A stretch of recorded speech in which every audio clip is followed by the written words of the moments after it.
Let the Dungeons and the Dragons begin. It's D&D.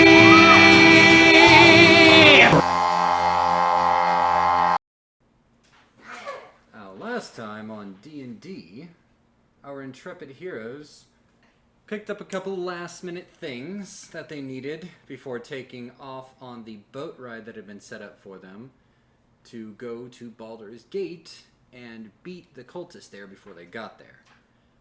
Once they got there, they met up with their contact that they had, a Mr. Celebon, and he directed them to a couple different places where they could get rid of some eggs and where they could, pick up some cloaks. And the party ended up going back to the bar where Tom had found a couple fellow high elves who immediately recognized his big hulking body. Yeah, it's hard not to. And started drinking and cavorting and having a good time. And everyone joined up afterward. We did a short time skip as we wanted to get to the cult coming in. And that is actually where we're picking up today. So, you guys wake up the morning that you know the cult is coming in. And Baldur's Gate is extremely busy place. This is a huge trading hub. There is people going up and down, north to south all the time from the wagons as they're unloading and loading different things. You guys look to the distance in the south and see that there is indeed a large wagon train coming in. But there's way too many here to be the cultists, so maybe some are, maybe some aren't. As you guys are keeping an eye out, I need everyone to roll a perception check for me. Perception's wisdom based. What's my perception? I know for a fact mine's not high. Oh, my perception is 0. Good to know. Fayo on Nightline. My passive perception is 11. And perception, I have a +1. Perception. That's a lot of dice. I like dice. 13. Collect dice. 18! 15. Natural 18. 11. Okay, so those that got 15 and above, as you see a palanquin being carried down the street, think of like old Chinese 4 dudes holding up a little carriage that has got curtains. Pretty standard for nobility who don't want to walk through the mud and the muck, as Nico had experienced last time with a nice little slip and fall. So it's perfectly normal for nobles and even royals to be carried around on these palanquins. But for those of you that rolled higher than a 15, as the wind blows, you can see, just briefly, very visible black scales. Reminiscent of a Resmir that you might have met earlier. I'm gonna whisper to the rest of my party of, hey, there's black scaled person in that palanquin. Anybody else saw that? Or just Yeah, me? you saw that too. Okay. Huh? Yeah. And Tom's just gonna look at everyone confused. Like so normal. Between the Bubba. I mean, Nah, I put Tom on this. I didn't see it, man. well, me and the Tiefling saw black scales. So it sounds like it might be that. It could be that one chick from, the camp. Is The one it? that smacked me. That I don't like. You got beaten by a girl. That's all you get out of Yeah, it. that's all. I'll buy you non-alcoholic beer from now on. Tom doesn't understand what alcoholic means, so he's just like, beer. I think you just promised buy beer for the rest of the journey. Good job. Good boy. How much gold you got? There's a guarantee it's not enough. Maybe. So, is that palanquin like part of a procession that we can distinguish? Can we tell?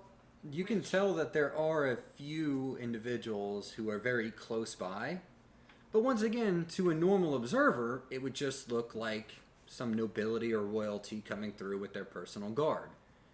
Nothing that seems to stand out to any normal person, although those that are acquainted with the goings-on of the cult, you can recognize the classic leather armor and the weapons hidden beneath robes that these people are walking by with. Okay. I'm gonna be How many like. do we notice walking by? I mean, there's about 50 people total all walking by, but in this tight-packed group around the palanquin, you're looking at about 20 or so. Okay. We should follow them and see where they're gonna start doing their business. Yeah, because they're coming into town to do business before moving forward, or are they just moving straight through town? I think they're just moving through. Isn't that what our contacts told us? But either way, we shouldn't lose sight of them since they're here. I would be very surprised if a party that size wouldn't stop to do something here. Yeah, that's what I'm saying. I think we should still follow them and see what they're doing. Because we need to see if we can maybe get in with any of the other part of the group that's not part of that small group. So we can join in without looking like we're just randomly following this big caravan. Yeah, we should see who they approach and then approach them too. If they're gonna become a bigger caravan here. Yeah, Yeah. that's a good plan. Who is them? And then I point to the big caravan. Shh. We'll observe them and you'll see everything. Why not punch? Not yet. Punch later. They don't happen to notice the big-ass high elf pointing directly at them. Lucky for us. Yeah, I'm gonna be like, no, just keep a low profile, elf. Come on. What profile mean? Less attention. Attracting less attention. But Attention Tom- is bad. But Tom like attention, and then he's gonna start flexing. Roll a performance check. Alright. Shit. So performance. 16. So as you start flexing, a few of the people around you start parting out to like look at all of your muscles, like, and then there's a couple ladies over on the side. I'm gonna be like, Tom, okay, you- alright, I don't know this guy. I'm gonna separate myself from him a little. And Nico and Vora, roll me another perception check. Uh-oh.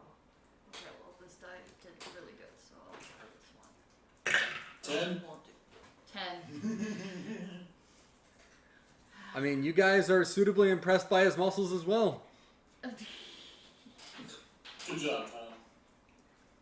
Do we still see the palanquin though?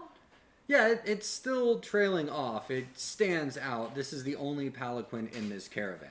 Alright, well I'm making sure I'm keeping eyes on the palanquin. I don't want to lose the palanquin even though there's a muscle or pre-gun show. So, here's what I think we ought to do. We ought to maintain a nice far distance and keep them in line of sight. If they turn any corners, I can fly to the corner that they just turned around to get eyesight back on me until you guys catch up. So we can constantly maintain eyesight on them.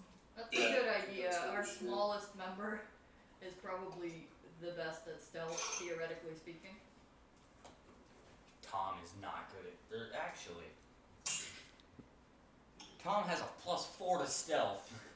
Well, that's better than me. So the caravan keeps moving.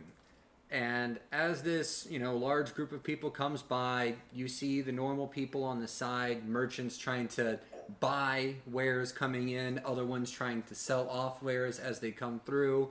sometimes little trinkets, a little thanks for visiting Baldur's Gate plaque. You know, you have to bring home gifts to the kids sometimes. I heart Baldur's Gate. Yeah. Yes. I went to Baldur's Gate and all I got was Mind Flayer and this t-shirt. Because Mind Flayers are always at Baldur's Gate. So you guys move forward, following the group. Nobody seems to mind you. This is pretty normal for Baldur's Gate, especially when caravans are coming in and out. There's always extra activity. And the caravan, or at least the group around the Palanquin, You're my kid trying to get a better look. keeps I have moving Bub on forward. my shoulder, you know, trying to help him get a better look. I'm so damn short, I have to be on his shoulder to keep an eye on this caravan. I can't see a thing through this crowd. Hey, at least you can fly. Right? Because that doesn't draw attention at all. Hey, it's Baldur's Gate. There's weirder things here. I mean, Then a cobalt flying. Hey, he's not That's a not- kobold. Everyone else doesn't know that. He looks like a cobalt. No, he doesn't. Well, okay, maybe with a cloak. You know what? Never mind. He's small and scaly with wings. He looks like a kobold. Never I'm a mind. little dragon. Yeah, he's like a little dragon, aka a kobold. dragon, we don't do that to him. I feel like there's some air on my side here for some reason. So you guys notice that the Palanquin stops right near the end and unloads next to a small, unassuming building. Doesn't look like there's anything special about it. Sort of like the little shop of Celebons that didn't look very assuming either.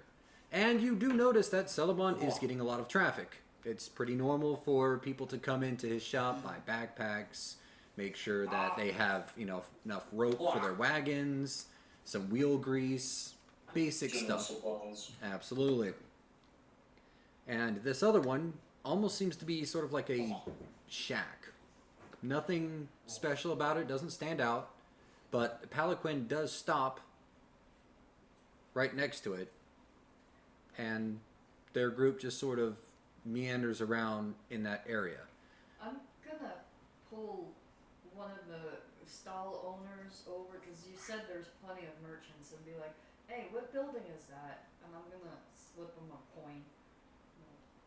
I figured I would just go talk to Sullivan since he's like next door to the building, right? That's No, also- he's not next door. He's about 8, 9 like shop stalls down and on the But he opposite would- side of the street.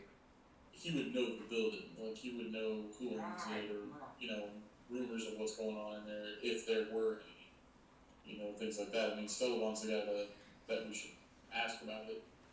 Less other merchants that know that we're, you know, asking about that thing, the better. He already knows we're asking about that. So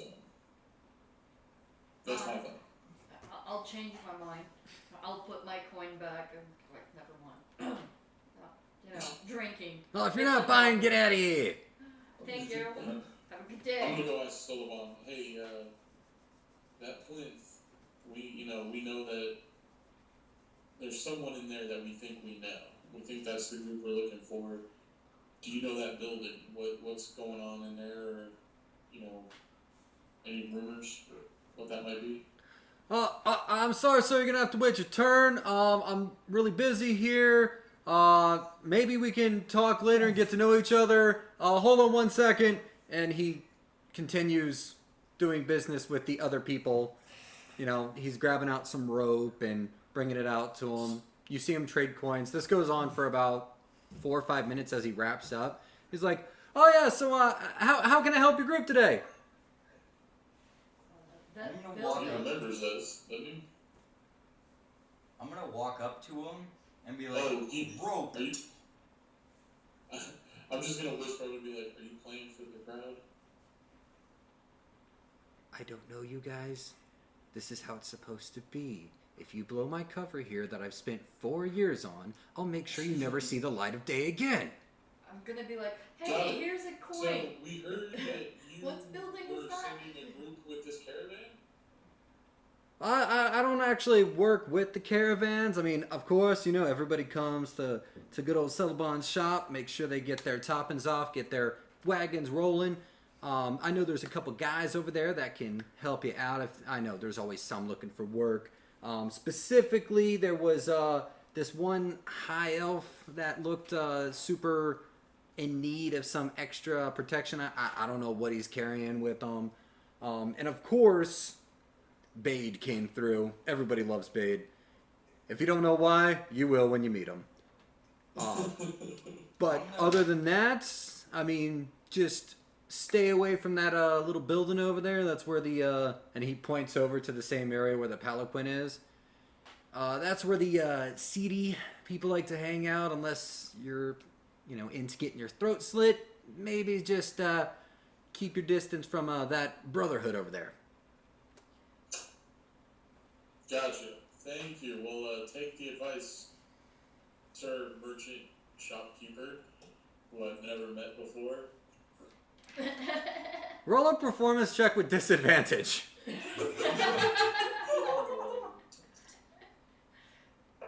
he's an honest paladin. I mean, what can you do? I got a 20 and a 6. For a total of 6? Oh wait, this is supposed to be deception or performance. performance? You're putting on an act. 7. So I have to go with the lowest one because of disadvantage. It would be a 7. So the half-orc merchant behind you sees this interaction as he's walking up to get some equipment for his load, and all right, take your load somewhere else. We got business here. Thanks. And then leave. I'll follow along with it. We try not to judge. Don't worry about it. To the freaking other merchant. Deception. Huh? Proficient with deception. Tom's gonna look confused. Well, I have a +1 then. I have +7 and I'm proficient. I will lie to get you out of something. Shut up. So what do you guys want to do? You see that there is a bunch of people who are loading up caravans and equipment over near the north end now, where the caravans normally load up to leave Baldur's Gate, including one of the groups that looks to be a smaller group, but one that is definitely part of that palanquin group. I think we should try to get in as guards with the smaller group, but we'll need to Yeah, pretend to be shady people. So, Paladin, you can't be honest. Well, I was gonna say maybe we could go talk to the high elf who said because he said there was a high elf that was looking for security or guards for whatever he was moving. So Yeah. maybe we could go find him. Tom But we have agreed. no guarantee that they're going to the same place. No, Tom agreed. The high elf person. I talk good high elf. Well, if we decide on a high elf, we'll know who's gonna talk to us. Go high elf. So as you guys are Who's this thing?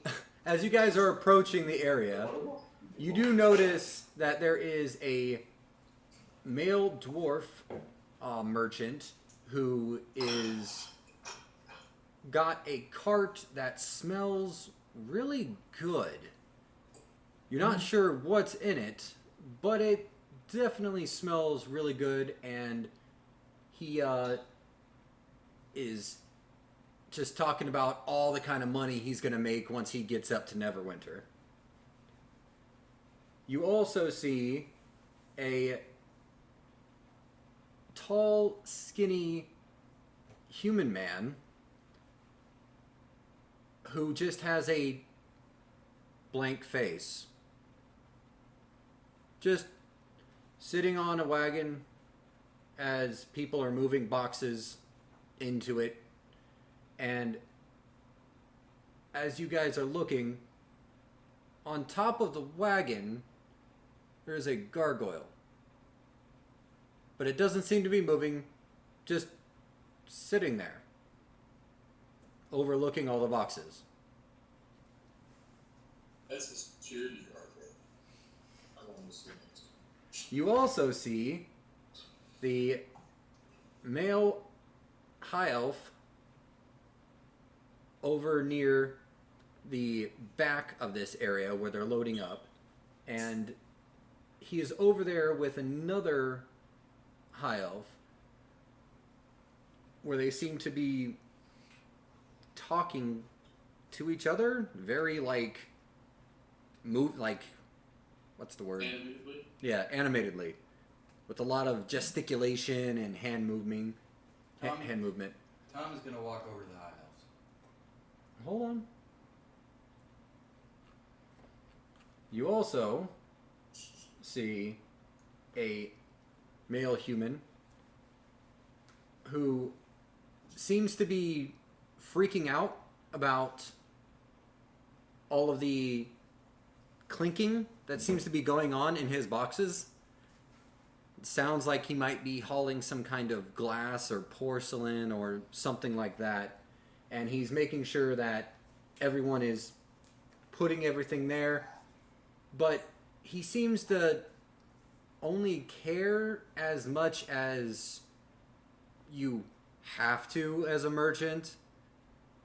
He's not like, pulling his hair out to make sure everything's fine, but at the same time he's just, hey guys, come on, we got this.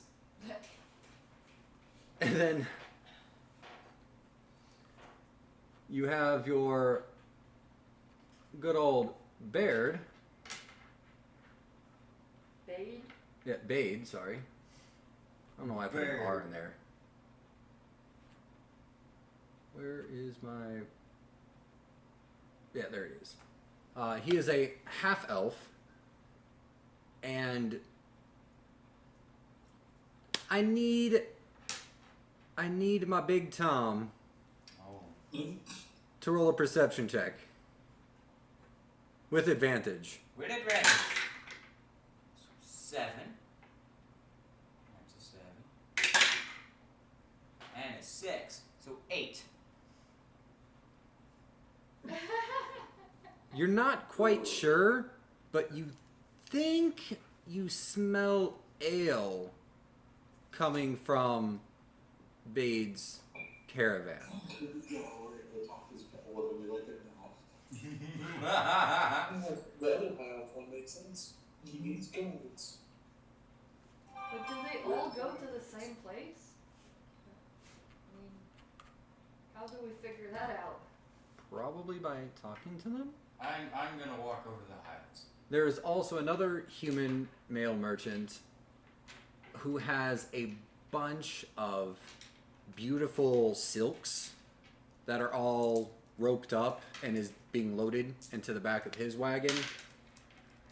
He seems extremely confident in himself and knows that if he can get these all the way up, that they'll make him some real good money.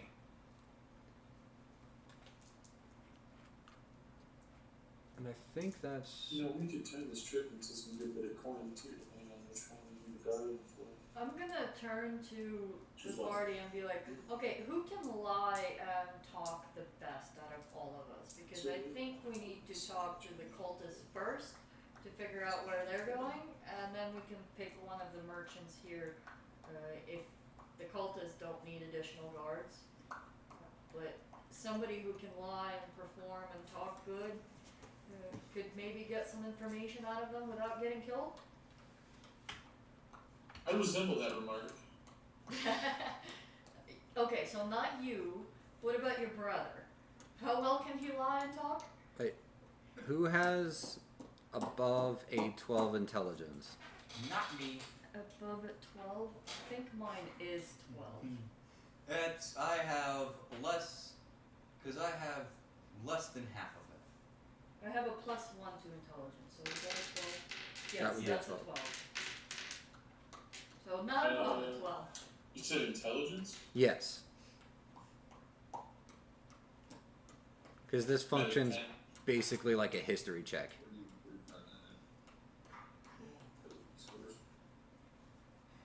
Just tap it on anywhere. When you do that, he won't. Got a 13. So, we have 1. So, as you guys are talking about where they're going, or possibly coming up with ideas on where they might be going, you hear a small voice right next to you, and this is coming from our little dragon sorcerer. As you remember that you were told in the last meeting that they are heading all the way up to Neverwinter. So that's the bad caravan? We over here? Sweet. Yeah, that's where we need to go. We need to go to Neverwinter because we know that's where they're going. We just gotta find a way to go up there inconspicuously and keep an eye on them as they move to try to figure out what they're doing and what they want. Then we can join the dwarf merchant. He's going to Neverwinter. We overheard, I think all of them are pretty much going to Neverwinter. It's just a matter of And then Tom's just going to which look one at we're everyone joining. and just say elves and then point to the elves. well, we know this one wants to go with the elves. I was So going to if, say, who's the most noticeable here? I'm pretty sure it's Tom. So do we want Tom to go with his own kind so he's not as noticeable? That's still. High elves are skinny. You have a high elf that looks like Conan the Barbarian. Yeah, they're But still, gonna look, but they're gonna look down. Is the problem because he's not intelligent. No. but it's not about that. We can kick their butt. We've got it. We're gonna be the Well- muscle, right? That's what I'm saying. So I would say let's talk to the high elves that we heard already know need guards of some kind or bodyguards or whatever. I would say let's go talk to them and see what kind of situation he's in. And that might be the more inconspicuous, like, hey, we'll go ahead and be your guards for this trip up to Neverwinter. Then we have a reason to be in the caravan, and it allows us to keep an eye on the cultists as they move up. Yeah. We can start with them. Sounds good. And then Tom's going to start walking towards the high elves. Okay. Alright. I'm trying to keep pace with Tom just because I don't want him causing a scene. So, as you guys are walking over, you notice that there's one high elf that is faced away from you, and another one that's faced toward him. So, technically facing in your direction, but the one that's closest to you has his back to you, so they're talking like that. And Can't see anything. the one that's farthest back, that can actually see past the shoulder of the other elf. Wait, I can't see anything. Somebody's got a puppy difficulty. Murdoch. Wolf monster. Murdoch, I need to Murdoch, see the stop it. DM. You give enough love, Murdoch. Being drowned in puppy. In puppy love. No, just puppy. So, Oh. I fits essence. yeah. Knee to the side. Okay. So, you guys are walking over, and you notice that the high elf that is looking at his brother, but now past, he goes, "Ah! Ah!" Do I recognize him? Roll an intelligence check. Oh God. Or, I guess, history, if you're proficient in it. History. I am proficient in history, so I only have a -1. So, you got a total of... 16. Yes, you remember this one because he was one of the very few in your home city that would actually treat you like a normal person. You also remember that he had a hard time talking just like you. And with that high roll, let me get his name. Tom was smart. Good job, Tom. Yeah. You remember that this person's name is Selvek. I'm gonna walk over to Selvek, and I'm gonna say hi, and then I'm gonna offer our services as bodyguards. So how is that gonna sound? Hi, No, I'm speaking. guard. I'm speaking Yo. in Elvish. I can speak better than I can in Common in Elvish, but still not 100%. Still not even 50%. But it's better than I can speak Common. Well, I'm still imagining how that offer goes. Hey, we can guard you. And it sounds kind of like stuttery and stuff. So you say this, and as Selvek is pointing, the other high elf turns around and sees you and goes, Tom! How is it? Good. Jeez, Good. Tom, do you know everybody? Well, because we're speaking in High Elvish. Can he understand Elvish? I mean, I can understand with my eyes that someone greeted you familiarly, and that's happened Yeah. twice now with Yeah. random high elves. So my statement stands. Do you know everybody? yes, pretty much. Murdoch, if you're gonna growl, then get off my lap. You shifted. You weren't comfortable. I was talking. And Tom, just so you know, you are pretty famous within the city of Cormyr, which is the largest city of high elves that are still on this continent. And I'm a noble. So, that's... People know you and your Yeah. family. Yeah. It helps being a noble. Yeah, I'm a None noble. of us understand this. Yeah, none of you know that I'm a noble. Any of this to us. Well, Tom never really thought about status. He more thought, who's better at things? And It's ale. just, Yeah. it's just Tom doesn't understand what status is. Exactly. The best kind of noble. Yes. Exactly. And the hardest kind of noble to figure out. Murdoch, alright, this isn't gonna work. I So- need you to get up. He sees you, Tom, and he goes, and once again he starts speaking in Elvish to you. God. He says, "Well, I would love to have you come along, but I don't know any of your friends."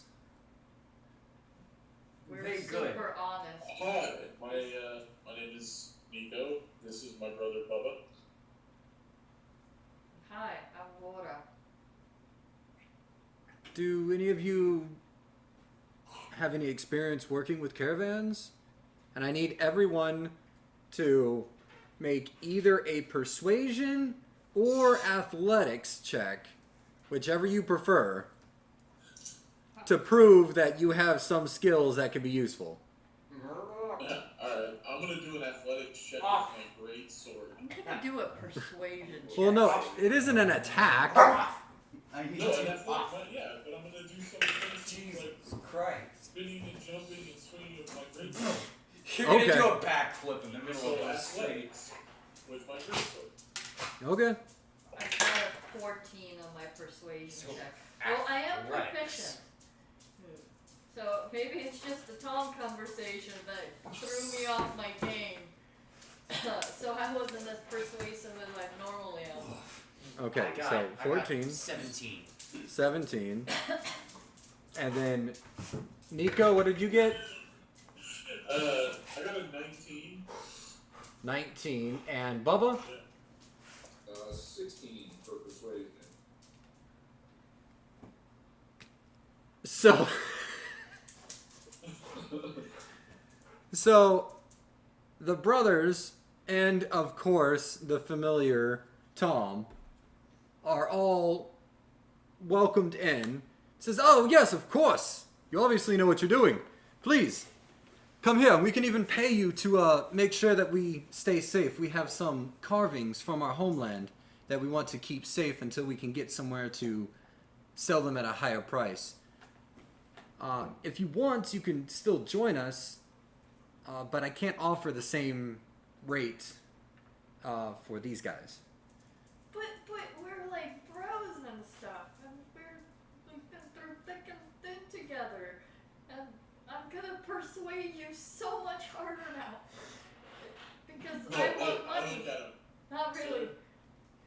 Sir, we're a group and we work equally. I can feel. So Tom, Whatever price you're giving us, you give her. Tom's going to volunteer to take the lesser wage. Take less. Because he's perfectly fine with not getting paid nearly as much. And if you're volunteering with that, then Bora's gonna be like, you know what, never mind, don't worry about it. I'll take it. Because I can't speak good, don't judge me. Alright, so he starts pulling out his brother. Oh, he's like, oh, by the way, I apologize. Let me introduce myself. My name is Nuhar. And this is my brother, Selvik. We are from the family of Seralim. They're, our family's good friends with Tom's family, actually. And he was always a good friend to my brother.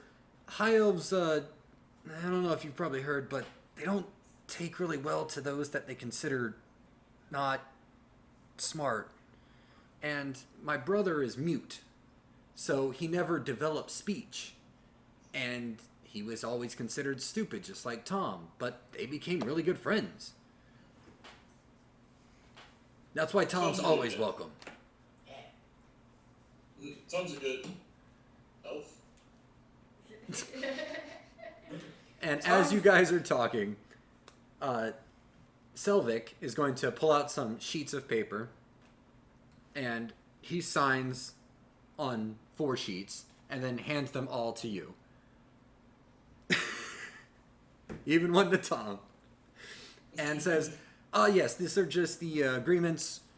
You know, this says that we will pay for all your food, and you'll be able to, stay with us during our camping sessions, and that the 3 of you will be receiving 10 gold pieces per week, and that you will be receiving 8 gold pieces per week.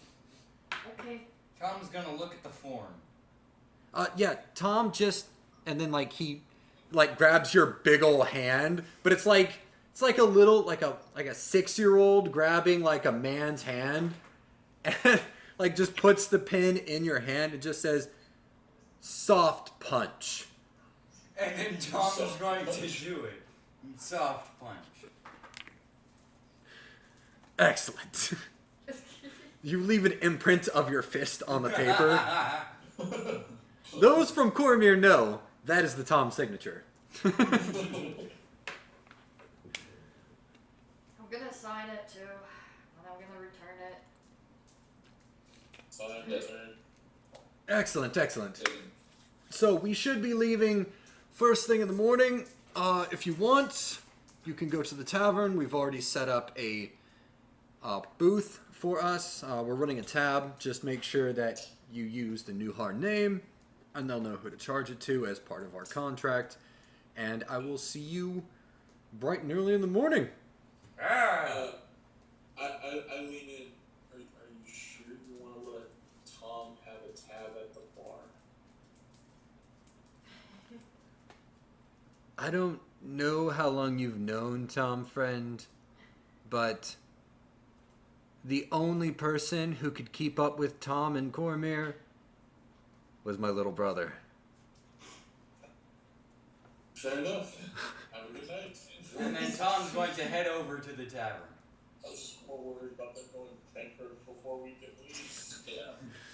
Selvik joins you. And then Tom's going to try and drink as much ale as he possibly can. Okay, I need you to do 3 successive Constitution saving throws because you guys will be going into a competition. Alright. So, Constitution. So we have decided we have a match and we want Tom to find. How much do they get? So, The 10. tankard of 18 sobriety. plus 7, so 25. Tankard of sobriety? Yeah. So 25. as long as it's non-magical wine, ale, or any other liquid, it will not allow you to become inebriated no matter how much you drink. So basically, as long as you're drinking out of that tankard, whatever beer, ale, or wine, as long as it's non-magical, won't get you drunk. So then we have Tom go enter beer drinking competitions with these tankard of sobriety. That's how we make it. Well, maybe you guys will find that magic item sometime. Alright, so for my first roll, I got 25, and then second one got 12, and then third one 17. So, you He get... got sober as he went. Well, no, the high roll means that he's not getting drunk. So, he went super high, then low, and then sort of medium. It's been a while since you've had any competition. And you forgot how good Selvik was at drinking. And he's matching you mug for mug, just going to town. And after the 6th round... You still have it first, just all. At the 6th round. Yeah, and you guys are just sort of like enjoying, and they're just killing it. Just like they're going to die of dehydration if they don't.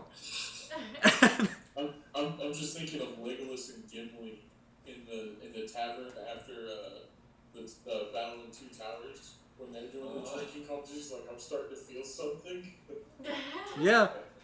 And that's exactly how you start to feel, Tom. You just go into town, and you're getting more and more excited, and then all of a sudden, you feel really warm. I'm gonna continue for as long as I can. And then you puke.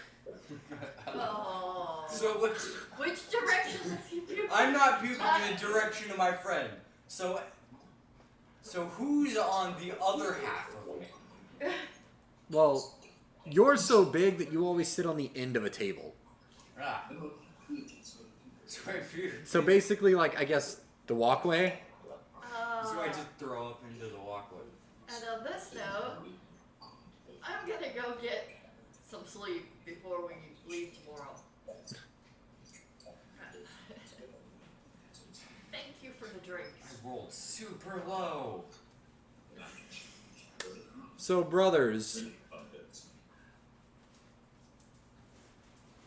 there was a bet going on to see who would last the longest. Did you two participate in the bet? Yes. I did. Let me guess, you're the one that started the bet to begin with, right? I'm kidding. Maybe. Possibly, especially with our previous conversation. Yes. Now, I might have been. who did you think would win the drinking competition between this standard high elf and big ass Tom, who you've seen just drink nonstop? So no, I 100% thought so. Absolutely. I'll go with Tom. Yeah. All right. And how much did you bet? I'm going with Black. Yeah, I've got a plan. Jeez. So the odds were 3-4 in favor for Tom. And Tom is the one who ended up puking first. So, Well, I lost one, but you gave me shit about it. Yeah. so you lose your 10 gold or 1 platinum, but you, on the other hand, gain 3 platinum or 30 gold. Nice. Always bet on the underdog. Yeah, you just the luck wasn't there. Yeah, my freaking rolls suck lately. Well, you rolled really well before when you were freaking doing your Constitution rolls, but No, Alright, for the So is like, there anything else you guys are doing before the end of the night? no, for like the last I 30 want sessions. to go and find out, because I'm I've been curious as rolling to crap. learn how to smith. So I want to go find a book, like a Idiot's Guide for Smithing. Basically learning how to smith and go get some smithing tools to familiarize myself with. Okay. That's what he's thinking of doing for his downtime. No, and that's perfectly fine. Yeah, you go by the local blacksmith because, of course, that's where you think of first. And he tells you, well, I can train you, but I guess if you want a book, then... And he points 2 stalls over where you find a nerdy, skinny halfling. Just book straight up in the face, doesn't even notice that you come in. And doesn't seem to pay any attention as you just see this.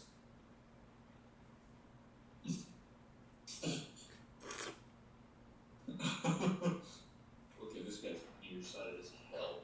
So I'm gonna kind of knock on the counter. Ah! Oh, yes? How can I help you? Looking for a book on blacksmithing. Yes. And then he runs off, comes back about a minute and a half later, carrying a big, hefty tome. And it looks like he's having trouble holding it with his scrawny little arms. He goes, okay. Blacksmithing. 20 silver? Look, Thank you. You can carry it from there. Question for you, little guy. Huh? Oh, you're a big one. Sorry. 10 silver. Yeah, I think 10 silver's one of those two. Okay, because there's EP, I don't know what EP is. extraterrestrial. EP is a letrium, which is technically like a 50-cent piece, or it would be 50 silver instead of just... Or no, it would be 5 silver instead of... Got it. But everybody just ignores it because it's an in-between and it's stupid. Okay. Yeah, it makes no sense. It's like a loony and a toony. Got it. It was 20 silver, correct? Yes. Got it. My question is, if you have a book on Dragon Lore or anything to do with myths or prophecies surrounding Tiamat. You took one of my D6s. Well, I mean...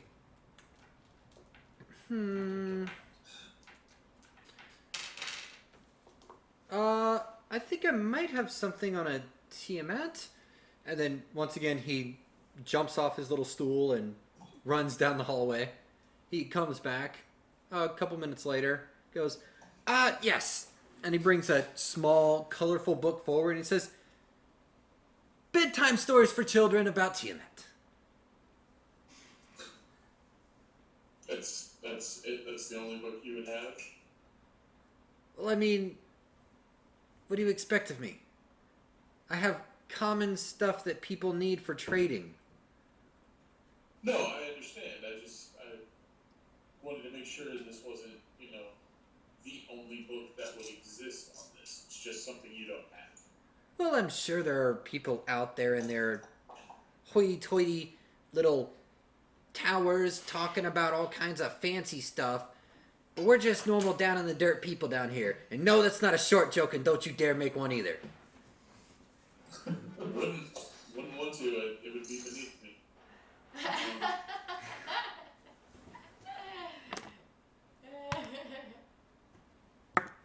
Listen here, you big son of a bitch. Hey. I'm sorry. Didn't mean to get short with it. Get out of my store! You and your friend, out! Out! Alright. I left. I couldn't help myself, man. I couldn't do it. I was gonna stand there for a half a minute. You know, we were simple, man.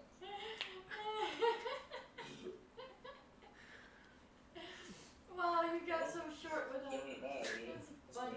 Try to study up on different Well, you just got kicked out of the. myths about Tina, but that's So, I think I know the answer to this, but question for the DM, since I can create bonfires anywhere I go, is that enough to create fire hot enough to actually work on any smithing skills that I want to try to mess with? So in the Google Drive that I put out to you guys, there should be a specific guide in there about smithing and things that you can do with just a straight campfire versus picking up some light smithing equipment. Yeah. And I think like with a campfire and smithing tools, you can like repair your weapons or armor if they're lightly damaged and stuff like that. Yes, and you can create basic things like daggers or arrows over time, of course. But you can definitely do that. So you're, just so I'm clear, you're trying to gain proficiency with smith's tools? Correct. Okay. So I'm going to do what I can with basically bonfires that I can create. That's Okay. my plan on my trip. Are you gonna pick up some smith's tools as well? That's what I was doing. I was doing smith tools and a book. Ah, okay. Smith's tools, I have to double check, because those are... I feel like wouldn't we be able to get from Sullivan's shop because it's general store? Or the blacksmith should have Or the some. blacksmith will have some. Well, if he sells it. Oh, I'll buy them. Thousand platinum. Those dragon eggs in the candy. 1,000 platinum. I'll literally buy the tools that he has and say, here's some gold, make some new ones. A full set of artisan smith's tools is 20 gold pieces. Okay. So if you want, you can easily procure them in this city, and you'll have your set of smith's tools. Okay. So if it's Sullivan, I'll go there and purchase them. All right, and he gladly sells them to you for the 20 gold. Perfect. While he's there, I want to get I don't know if it's part of my pack here anyway, but I just want to get one. I want to get a whetstone because I want to sharpen my blade and, do some real fine maintenance to it while we're traveling. Okay, yeah, sure. 5 copper and you can pick yourself up a whetstone. They're not very expensive. Yeah, I know they're a common item, but No. I just wasn't sure if it was part of my gear already. Do I need to purchase any kind of ore or anything like that? Or metal in order to be practicing this with? Or am I just going to be collecting that as we go? Am I finding it as we go? So you can find it, you can buy it, and you can use other equipment to sort of deforge and then reforge. Okay.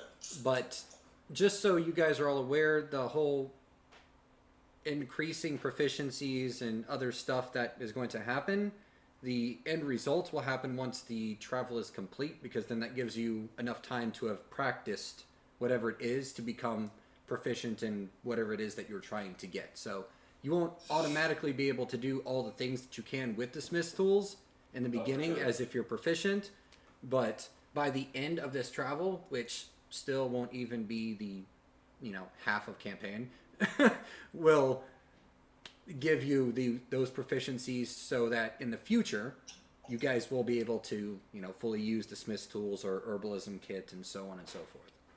Got it. Which I forgot I had. Good thing I have it though.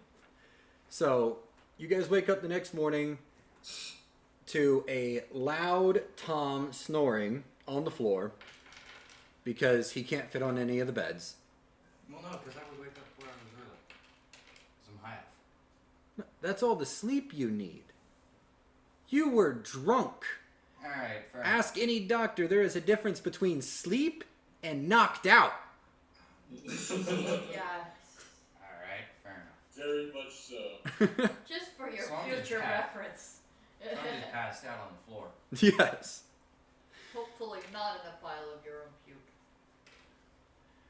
And you guys wake up as you are coming downstairs, you see Nuhar wave at you. Oh, yes! Friends! We're ready to go! The carts are loaded. Are you ready? Ready. Ah. So ready. Let's go. Ah. My dreams are Excellent. chasing. Totally ready. Finally coming true. As you guys are... The gargoyles on our caravan. Yeah, the gargoyle's on their caravan. I'm gonna perch up next to the gargoyle. No, not on theirs. It's not on Oh, their part. that's what I asked. It was No, on. not their part. It was That's what I Steven's asked. caravan, but not their part. Never mind. Yeah, it was a human man. Tall Yeah, and it was skinny human man.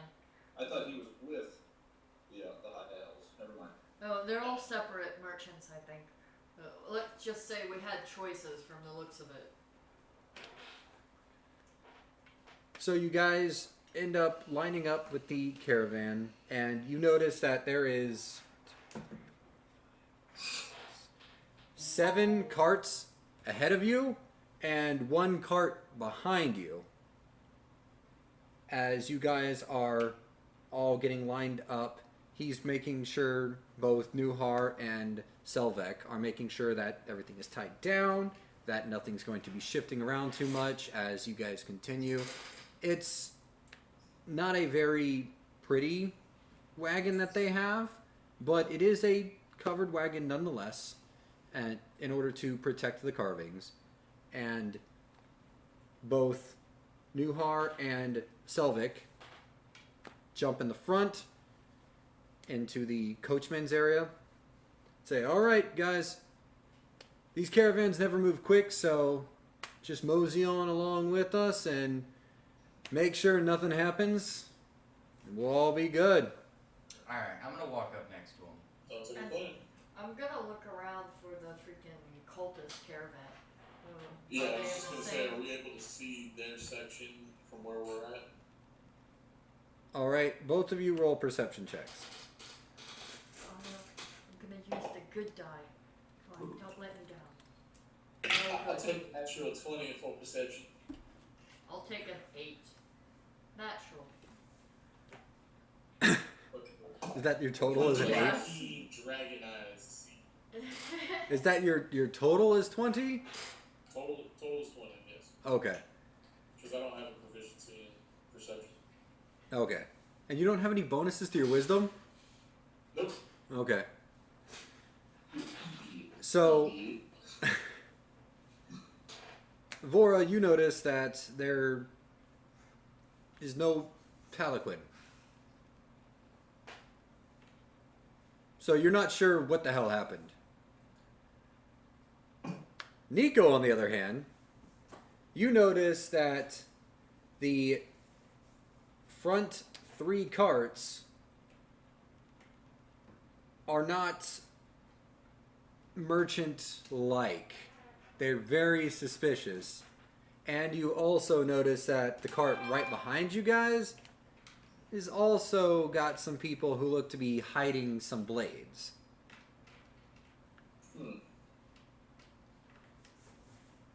Okay. Don't look suspicious. So like I said, I walk over to where Vora is at, and I quietly pass that information along of what I noticed. Oh, okay. So, So There's- just things to keep an eye on, especially behind us.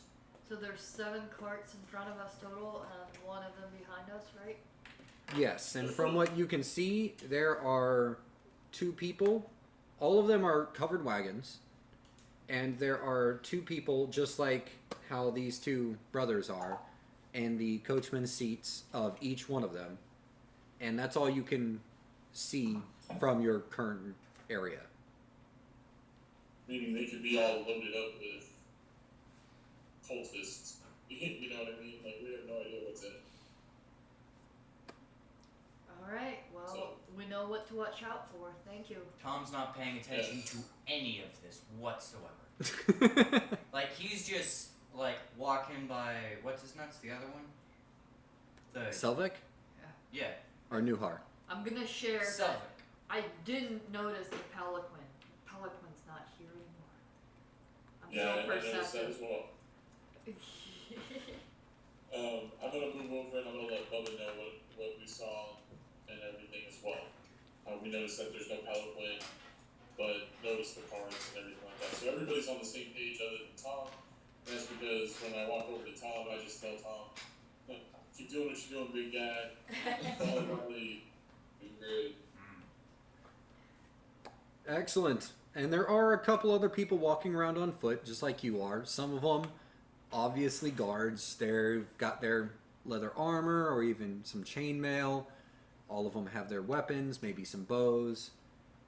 But there's only about 2 or so per cart. It seems to be pretty standard practice for everyone to just sort of get like 2 to 4 people as guards and then go on about your day. And that was what made it suspicious that those other 4 carts that are part of this caravan is that they don't seem to have any guards. So They just have 3 their carts? 2 riders. 3 carts or 4 carts? There's a total of 4 carts. 3 of them are in the very front of the caravan, and 1 of them is at the very back of the caravan. Oh, so there's the suspicious one in the back too. Yes. Okay. And then there is That makes me think they're full of cultists. there is the gargoyle cart, the skinny man with the gargoyle cart right in front of you. The smelly good cart in front of the gargoyle cart. The silks carrier is right in front of the oil cart. And the beer cart is right in front of the silk cart. Okay, don't tell Tom. And the clinking cart is right in front of the beer cart. Tom does not know that there's a beer cart. Not yet. Not yet. But he's going to find out. No, he's not.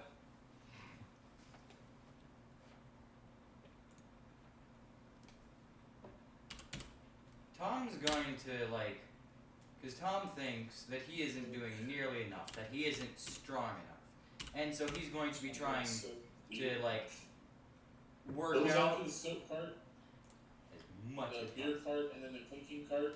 So the first 3 are the suspicious ones that you think are the cultists. Then there is the clinking cart, the one that sounds like it has some kind of glass or porcelain. After that is the beer cart. After that is the silk cart. After that is the smelly good cart. Then gargoyle, us, and then the other one we think is the cultists. Yes. So that's total of 8 carts in front of us. 2, 3,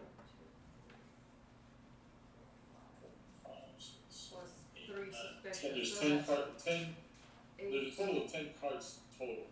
us and yeah, that sounds right. 10 carts total, right? 1, 2, 3, 4, 5, 6, 7. Yep.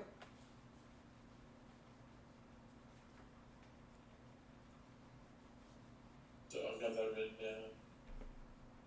So from back to front, I'll wait. So, okay. Okay. Well, Alright, so now try we're to- trudging up to Neverwinter, right?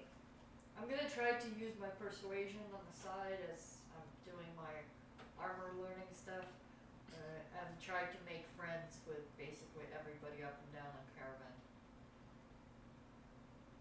Okay. I need, as you guys are moving forward, I need all of you to give me a... Yeah, after 2 days of rain, you guys notice that there is a bunch of fungus growing everywhere. And one of the guys in the very front, or near the front, steps on one, and it emits a puff of black spores as they moan in pain on the ground. What shit is this? Fungus is not supposed to moan. It's not. What? I thought these I were need- just mushrooms. I need all of you to make a nature check.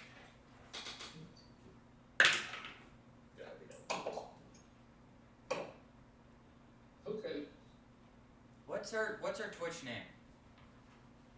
For Twitch. Because we're streaming it, right? No, we're not streaming it. I'm Oh. recording it. Oh. I got 19. 11. I got 15. I've got 19. So I've got a Nico with a 15, Vora with the 19, So nature. Bubba. Bubba had 15. Bubba had 15. I had the 11. Nature. Oh, you had the okay. Nico had the 11. 10. I got 10.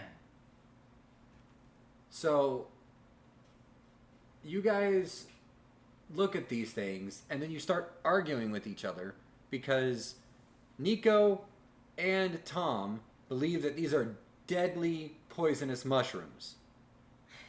And Vora and Bubba know that these mushrooms are completely harmless. I swear these are harmless. No. The Black. mushrooms do not emit spore if they're not deadly. They Yeah, don't- Tom's not trusting No, any of no, this. spore. Fungus emits spores constantly. It depends on if they're deadly to people. Yeah, well, Mom already said you were a fungus. Okay. That's why you got a lot on your nature check. You need to do any studying when you were younger. And yeah, I'm bigger than you. What does size have to do with intelligence? Exactly. Yeah, they're not deadly. You should listen to your brother. on that one. I'm gonna look at the high elves and I'm How gonna about, ask. how about we look at the symptoms of the guy that stepped on the mushroom? Is there any issue with him? He's moaning. I think the fungus moans harder on that one. So he made a sound. Oh, No, God. the guy didn't make a sound. The mushroom did. Oh, so, there you go. Yeah. No, that's perfectly normal and natural. I didn't say it was normal. I said it wasn't deadly. Don't twist my words. So could we stream this? I don't have it set up for that. Alright. No, I don't trust it. Nope. Deadly mushrooms. You go walk over there. Your friend wants to I'm watch gonna us. stay right here. Thank you very much. Maybe Any next time we'll try and effects? stream Did it. we notice any other effects from these mushrooms on anything? You do Like notice deadly that or they are growing very quickly. When you first noticed it, they were just like the size of a champagne cork. They were small. But now they've grown to about 6 inches tall in the last hour. Okay. And we're gonna need to it do is something to thick. Start burning these away. Tom's going to start hacking out. Start burning these away. So let's go ahead and create. I'm gonna go ahead and create a bonfire kind of off to the side where some of these spores are, where some of these mushrooms are growing. And I'm still gonna be confused, but they're not deadly. They're just spores. And you might piss off some of the parent species. They're not stopping growing. Yeah, if they're growing, then they're going to be a problem of some sort. So But not They're for not us. We're deadly, just they're passing getting through. worse. I need both Tom and Bubba. And are you helping Nico? Yeah, I'm going to help them burn the mushrooms. Why not?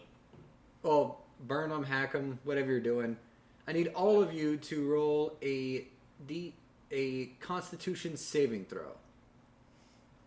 I thought you said these were safe. 19. 19. 17?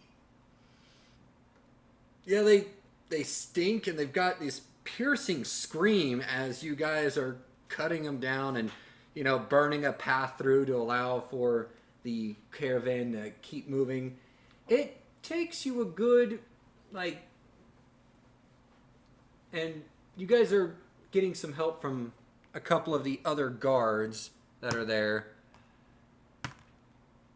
One of them starts crying as he was helping chop them up, and he's like, I just can't, they're innocent. And then just goes back to the silk merchant. Put them in the wagon and get them a bottle. But after about 2 hours, you guys end up clearing the area, and you're able to continue to proceed. While I'm in the back, it's just like, but they're not really a problem. I'm arguing for the sake of nature. Nature is innocent. The cultists are the ones in the back, right? Well, there's 3 wagons of them at the very front of the back of the caravan, and 1 behind us. Yeah, so one at the very back or just one right behind it? The one behind us is the one at the very back. Like, we're basically at the end of the caravan. Yeah, we're the second to last cart. So I'm gonna kind of use the opportunity that we're clearing these out to kind of talk to the driver of the cultist one and be like, hey, you good? You need me to check your wagon, make sure you didn't have any of these spores or fungus get on your wagon at all? No, we're okay, but thank you for clearing this out. These horses, they just stopped moving. I wasn't sure what to do. I'm not super familiar with this route, so thank you for all the help you're doing. You need an extra hand watching over your wagon in particular? Oh no, I couldn't ever impose on anybody like that. Me and my brother here will take care of it just fine. Thank you though. We're not carrying anything super special, so even if bandits come by and rob us, it's not a big deal.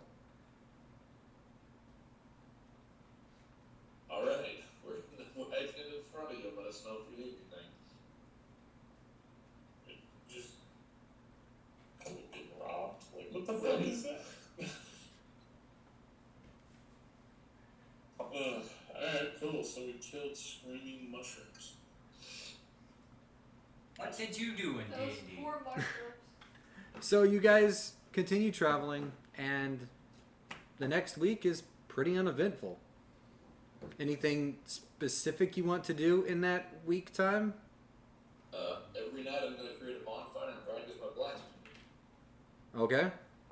Tom's going to work out. Okay. I'll just assume that. Is pushing the world. Yeah. Yeah. I'll assume that each one of you that are trying to pick up an extra proficiency or increase somewhere are actively practicing. Anything outside of that you want to do? Just observing the other caravan suspicious carts as much as possible and trying to make friends as much as possible. Tom's going to work out as much as possible, then drink as much ale as he can, then fall asleep. So after that first night, you do notice that the caravan always finds some kind of clearing and makes a circle,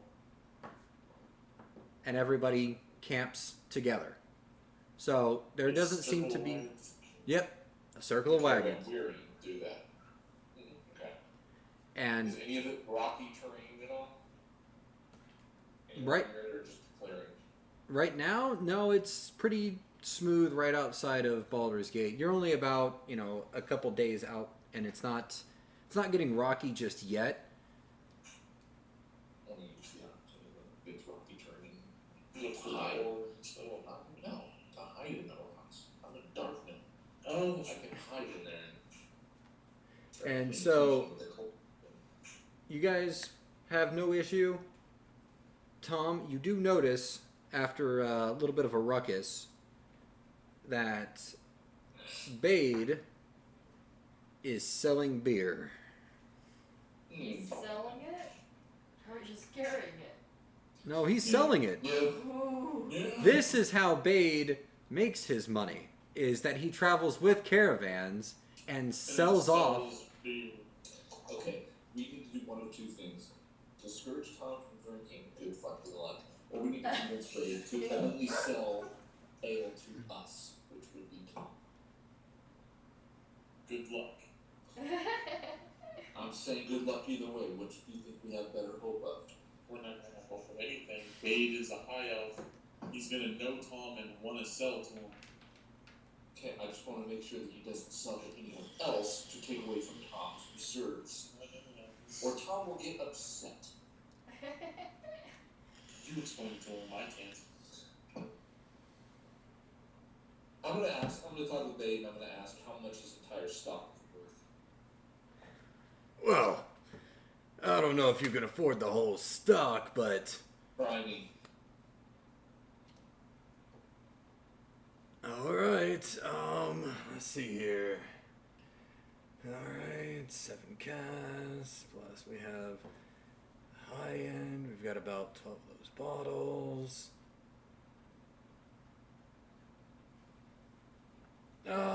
Carrying about 700 gold, of course with a markup for my convenience.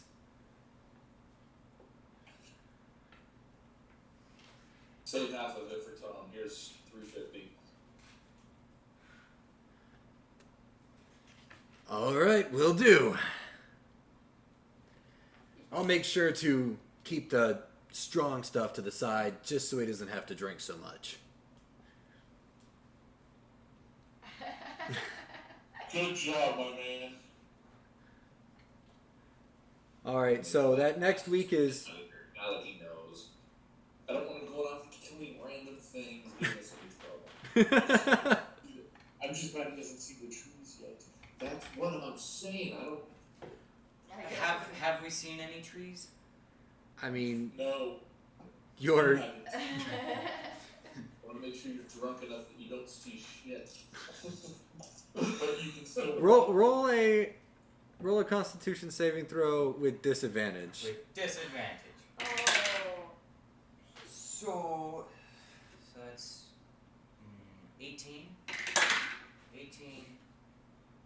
then 9. Yeah, you don't notice any trees. You just see a bunch of the people that you knew from back in your hometown, and you're just having a good time on this. As well you should, Tom. That's where you will stay. Arg. On the 8th morning... Until we need you to fight. Then we need you to sober up. Depends on what time. Yeah, you gotta schedule your fights now. Such a On the 8th morning, you guys notice that there is a caravan ahead. A freight wagon is stranded on the road. Its draft animals are dead. And there is 4 people that are hiding underneath the wagon as they're being harassed by 6 hobgoblins, 7 hobgoblins, but one of them seems bigger than the others. Tom is going to immediately yell bad guys and sprint at them with his freaking 2 shields out. Yeah, I'm following along with Tom and heading for the big one. Before he takes off, I'm jumping on Tom's shoulder. Tom doesn't notice. His wings out. Yeah, with her wings out, about ready to cast magic missiles. I'm gonna follow along, because I'm not sure what the heck's going on. And who has proficiency in nature? I do. I don't. So, +3. Wait a minute. Yeah. I totally Nope. Vora, you know that these hobgoblins are from the Urshani tribe. And you know this because they are unusually savage in their appearance. They resemble like Viking, raiders from our time. Wolf furs, other things like wolf heads that are incorporated into their armor and their clothing. Do I know whether they are somebody that you can talk to, or are they just savage barbarians that... This group, is just like the Vikings of old. They come, they take what they want, and then they go home. Okay, and I'm gonna be like, hey, these guys look like our Shani tribe, and they're just raiders. They're no good. They just... Come on. By that time, Tom's already sprinted halfway there. Oh, well, This world would be better off. It's not like you pay attention a lot. Nope. So, I'm building something very important right I'm going to need all of you to roll initiative. Ooh. now. For the love of God, dice, don't roll a 1. Okay, guys. You know what? Natural I'm 20! gonna use one of this. Alright, Come on, I guys. got 24. Oh, I got a natural 8. Okay. Okay. That's not terrible. So I got a 9. Okay. I'm not even confident. You're the one that decided to jump on my shoulder. Well, he's got wings. He can fly whenever. Yes, but my turn is first, because I got a 24 for initiative. Probably first. I got a 9.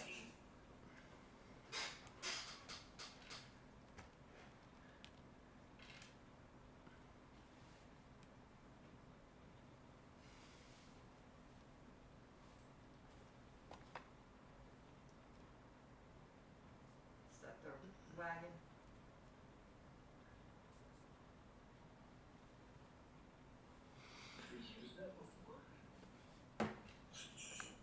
And you have big ass Tom. It's not that hard. Bubba right next to him. On top of Oh, yeah. pretty much.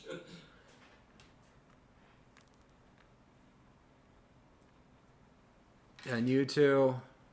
Tom has a little bit higher movement speed than you right now, so. And you do notice that there are the few people that are hiding underneath.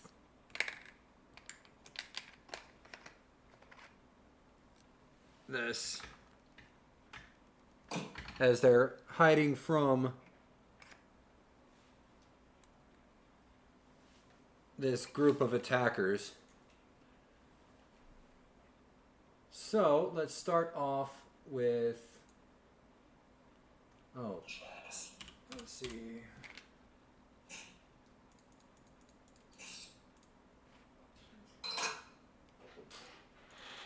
I think more talk than those right now.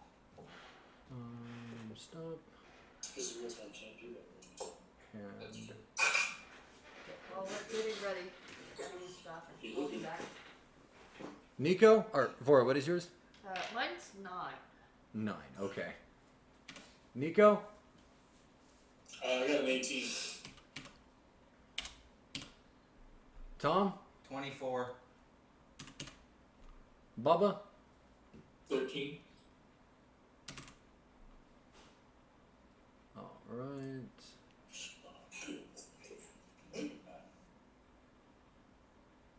then.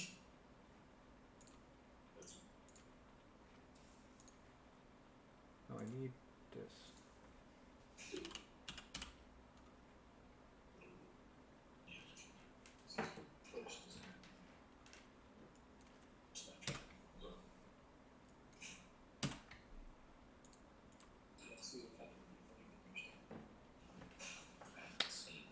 So, you guys are charging forward.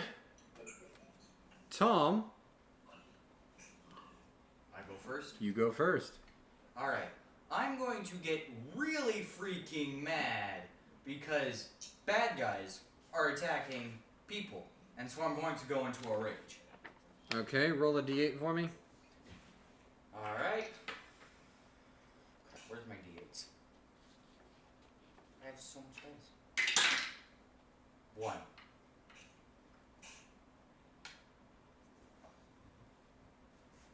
So, shadowy tendrils lash out around you. Each creature of your choice that you can see within 30 feet of you must make a Constitution saving throw or take 1d12 necrotic damage. You also gain 1d12 temporary hit points. So roll a d12. Jesus. 10. 10. Now, you don't have any enemies within 30 feet since you decided to rage before you got there. but you do have 10 temporary hit points. So I now have 63 hit points. Why did you take? And... Oh, you're fine. Okay. So, you guys see, like, these shadowy tendrils come out and start writhing around Tom as he just screams, and I'm guessing you're just running at him? I'm going to run at the biggest one. So, that guy in the back. I am thoroughly terrified. Actually, by never him on mind. his shoulder. I'm going to just run at the closest. Okay. Why don't you jump on his shoulder instead of mine? Well, he started running first. What was your movement speed? My movement speed is 30. That's okay. And did you let go, Bubba, or did you stay holding on? As soon as I saw those things, I think I'm gonna go ahead and take flight. Okay. So you're still here, but you're in the air. Freaks out as soon as freaking black tendrils start emitting. Yeah, I don't know what those are, and I don't know if it's gonna hurt me. That is kind of freaky. I mean, you gotta admit. This is kind of the first time we've seen that happen. Yeah. Yeah. So that's your movement. Oop. What do you want? Do you want to continue moving? Do you want, because you can use your action as a dash, or Yeah, I'm gonna continue moving. okay, so just all the way up to him. Yep. 10, 15, 20. Okay, so you're face to face with the bad guy. Anything else? I'm gonna yell at him, Okay. and that's my turn. Nico, it's your turn. So yeah, I'm doing essentially the same thing. I'm just running head first toward him. So I'm gonna try and go toward the one next to the one that Tom ran toward. I'll just use, my action to go as far as I can. 5, 10, 15, 20, 25, 30. So that's your movement and action, 60 feet. Okay. As a bonus action, the big one, I'm gonna Hexblade Curse. Okay, and what are you cursing him with? What could I build? Well, no, that one that, what is it, that Hexblade Hex that I get to do? Yeah, I think don't you get to specify a specific attribute that he has disadvantage on his saves or something? No, I gain bonus damage roll against the cursed target. Any attack roll I make is a critical on a 19 or 20, and then when he dies, I regain hit points. But he doesn't get disadvantage or anything like that. Oh, that's the hex spell. Okay. Yeah. Okay, Yeah, he Hexblade is Curse on him. he is cursed. Papa. Penis. Thanks. All right. Next is the Hobgoblin Captain. I'm guessing the Hobgoblin Captain's the big guy that I just cursed. Yep. Come get it, buddy. I'm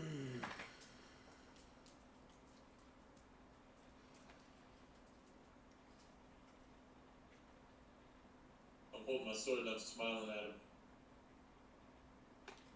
Oh, let's see, because I don't know all of their abilities.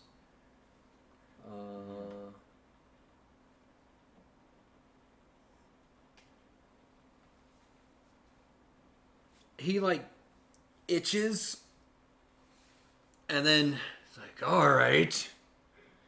5, 10, 15, 20, 25. Gotcha. And he pulls out his great sword, and he's going to try and make 2 attacks against you. Okay. He has a +4 to hit. So 15 and another 15. Tink, tink. I just kind of parry his hits with my own greatsword. Lightsaber battle going on over here. All right, and then he's going to say, Get over here and help me! And he's going to effectively bless this guy. Yeah, because he's yelling at shutting from a it's like the goblin thing where they get bonuses when they get yelled at. Well, this one's a little bit different, but yeah. Because they're sadists. All right. Or is that masochists? Now, Hobgoblin 1, the far side here, is going to aim his longbow at the big Tom, because that's the clear shot that he's got. I've got both my shields up. Because I'm going dual shield. Tom, engage shields. Yeah, Tom engages shield. I just met it, Captain. Okay, that's a My armor class is 23. What That's is insane. I have 2 shields, and my base armor class is 19. That's an 18 to hit. So 5 more and he would have. All right. So the hobgoblins literally have to roll a natural 20 in order to hit They me. roll a 13 or under. That's some shit. Failing to hit me. 20. And he's going to retreat as he's trying to get more distance. All right. Actually, let me just move this all 5, 10, 15, 20. 5, 10, 15, 20. 5, 10, 15, 20. And you're next to him. There. There.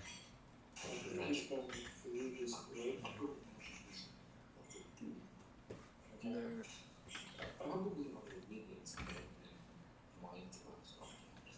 Yes. All right, Bubba, it is your turn. Alright.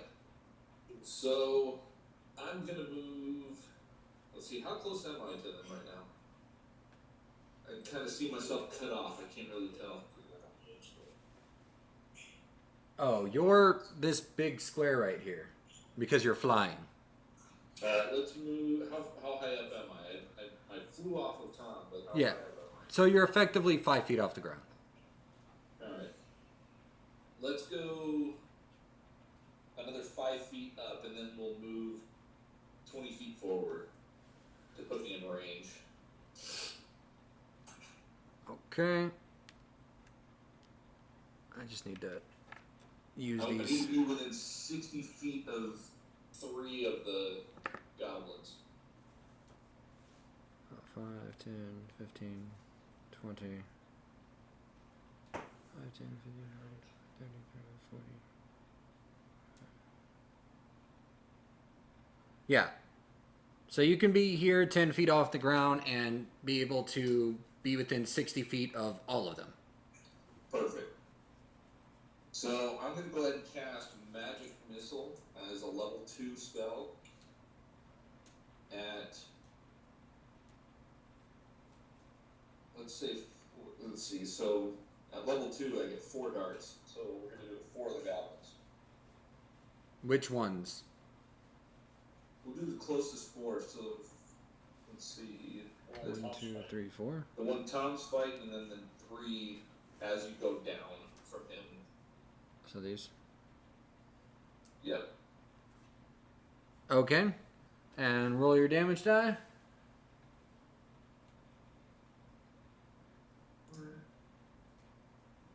So it's going to be just 1d4, and that'll be it for each dart, correct? Yes. Okay, so it was a 4. And then it's 4 plus 1. Plus 1, so 5. 5 for each dart. wait, but you cast it at a second level, which means it should be a +2, right? No, it's a 5. I just get 1 extra dart, so there's 4 darts instead of 3 darts. Ah, okay. Alright, so 5 damage to the captain. Hobgoblin 6. Hobgoblin 5. Hobgoblin 4. Hobgoblin 3. Right? Yeah. No, 6, 5, 4. Captain. No. Okay. That's 4. Okay. Yeah, they all took a big hit from that. Just Alright, and then as my bonus action, I am going to use Mind Thrust on the captain. You're thrusting his mind. He needs to make an intelligence saving throw. So you can use a cantrip bonus action, but you can't do a leveled spell as an action and a leveled spell as a bonus action unless it's something like Shield, Misty Step, something that's designed to work like that. Okay, because Mind Thrust says it's a bonus action. Yes, but it's also a leveled spell, right? Or is it a cantrip? It's a level 2, but it says 1 bonus action. Yes.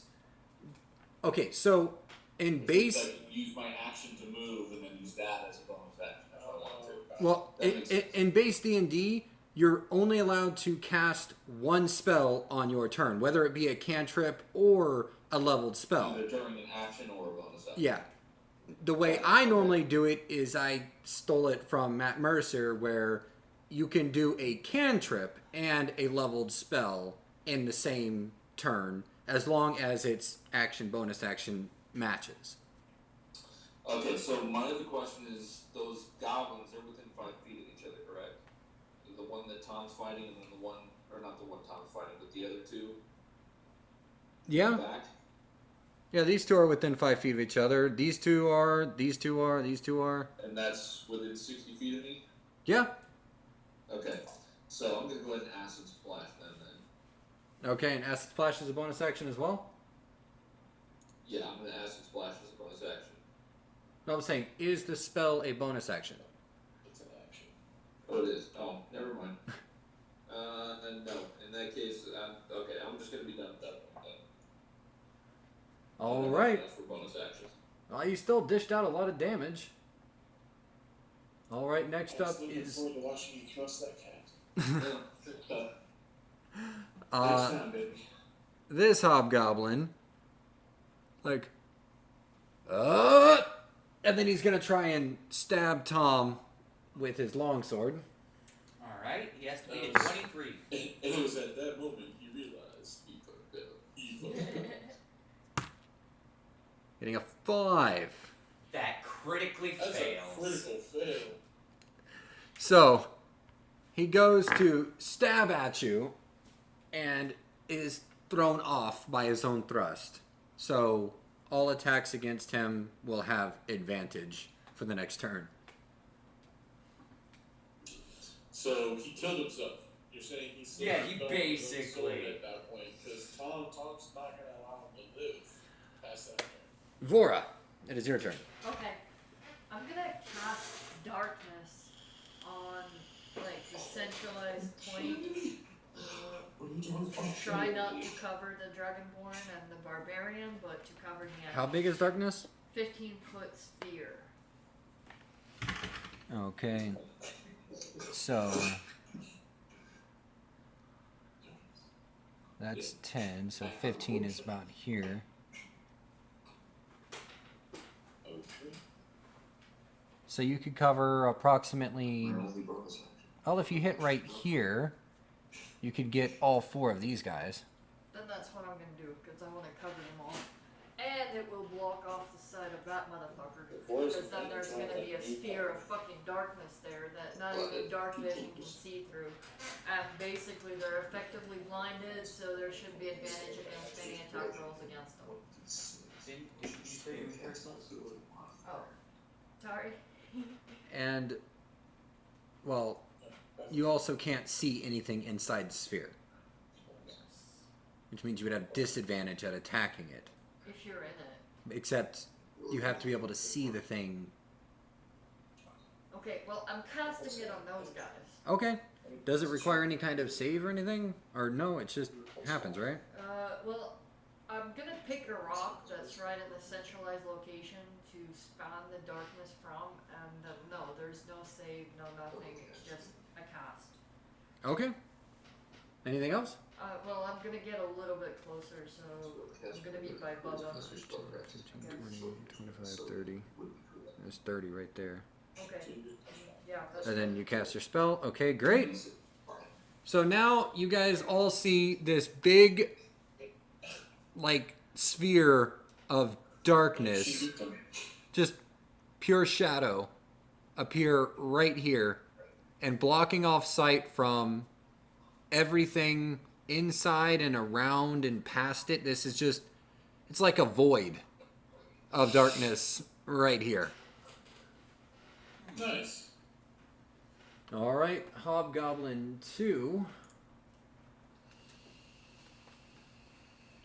is going to 5, 10, 15 and try to get a shot off at the guy who's flinging around magic missiles.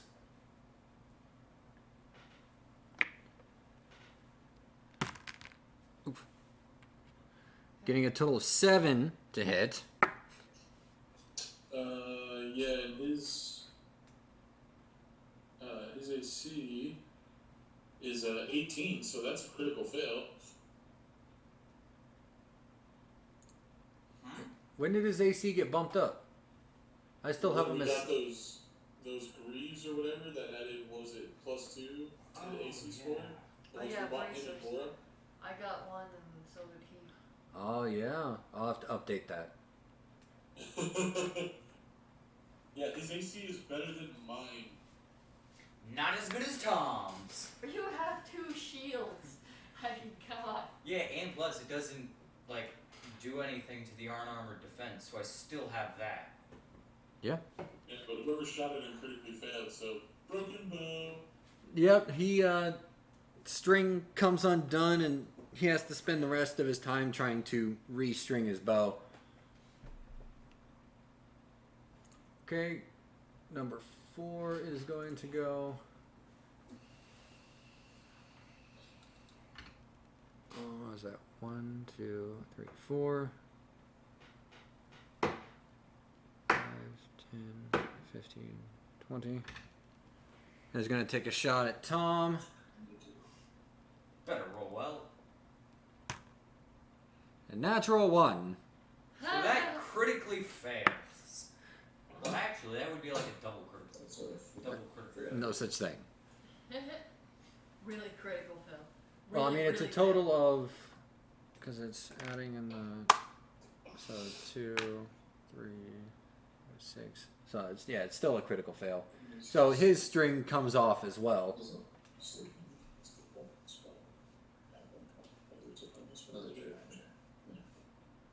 All right, and then Hobgoblin 5 is here.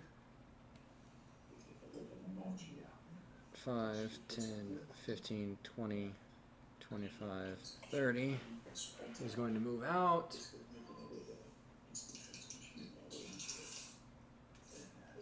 All right, and then he's going to shoot the same one that shot magic missiles at him because he really got hurt by that. Getting a 19 to hit. Oh. And a longbow is 1d8 plus 1. So 5, 6, 7, 8, 9.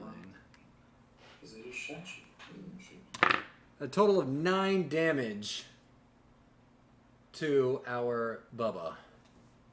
No. About time you start taking some hits. You know, only because it just barely got through with my AC of 18. All right, Hobgoblin number 3. Now that didn't knock me out of the air, did it? No, it doesn't do that. No, it doesn't have a prone effect on it. If he had something like a Ebola shot or something that could possibly infect, you know, put it in prone condition, then you would fall, but you just got shot. Got it. 5, 10, 15, Otherwise, I need to use Mystery Step for 20. make sure I don't hit the front. Alright, and he is going to try and stab the giant dragonborn. Getting a 19 to hit. Yeah, that'll hit. Okay. Same thing. 3. Man, I need to stop knocking you over. 3, 4. 9. For 13 damage. Jesus.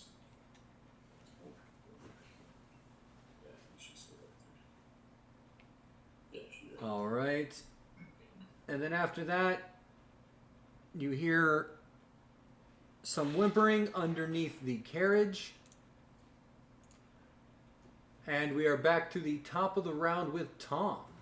So Tom's, can he see the one that tried to stab him with a longsword?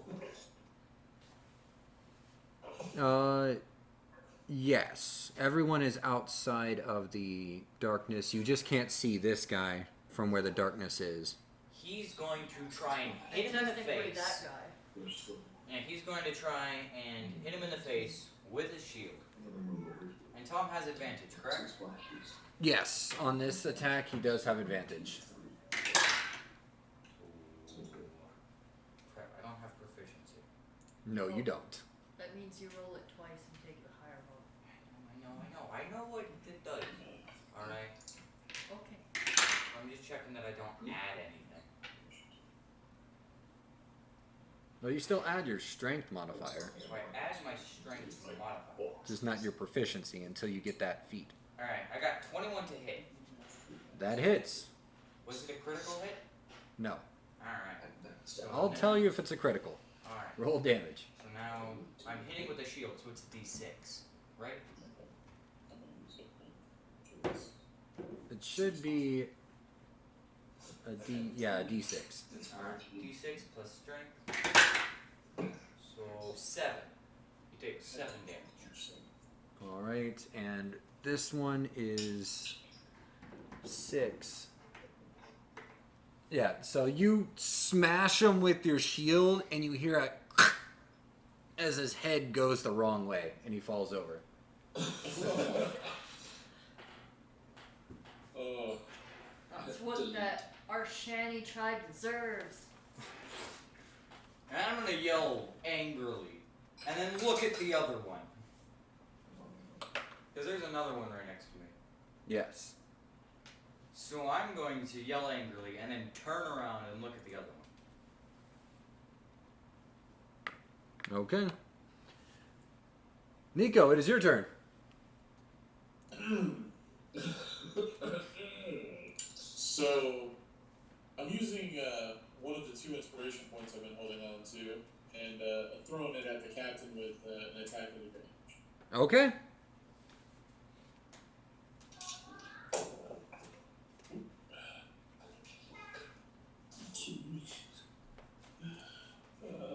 Let's see.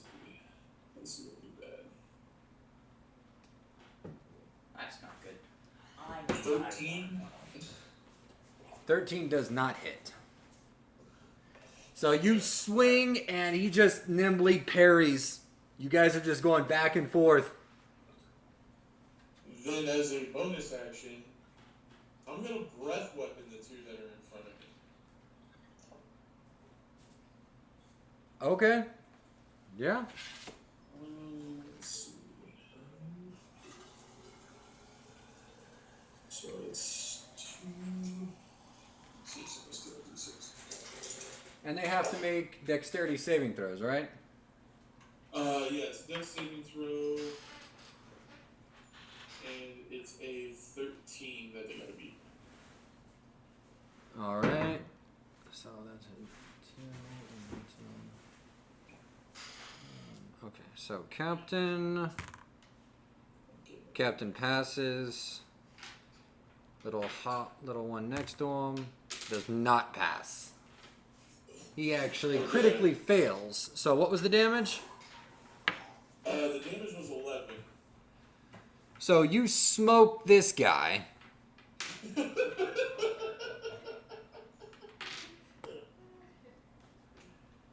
And yeah, that's this one. You smoke that guy and you singe the captain. Yeah, because the captain takes half of 11, so I don't know if that's rounded up or down. We decided down, so it's 5. So 5, yeah. Does he take any extra damage because of your hex curse? Or no, that's the hex spell again. God, I keep mixing that up. Oh, yeah, no, with that, I gain a bonus to damage rolls against the cursed target, so yeah, he gets an extra 2 damage. Oh, okay. Because my proficiency bonus gets added in. All right. Okay. He's like, oh, now we're getting somewhere. And then he tries to swing at you again.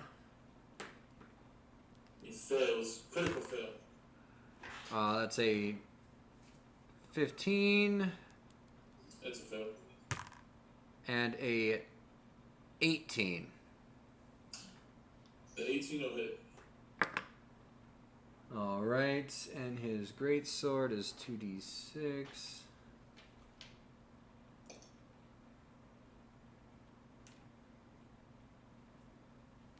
Okay.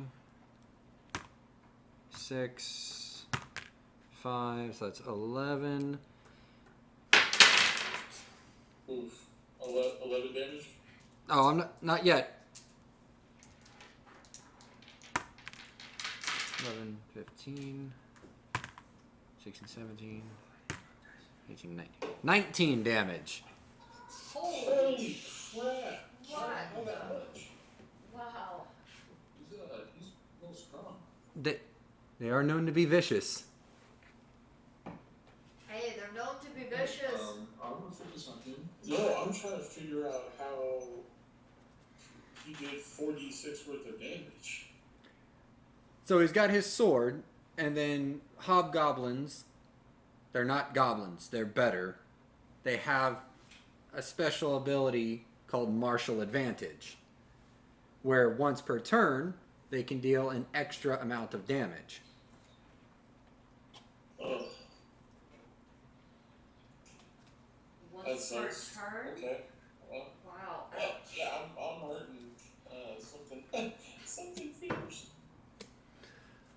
Next up is Hobgoblin 1, who is now going to be forced to run because the sphere is still here.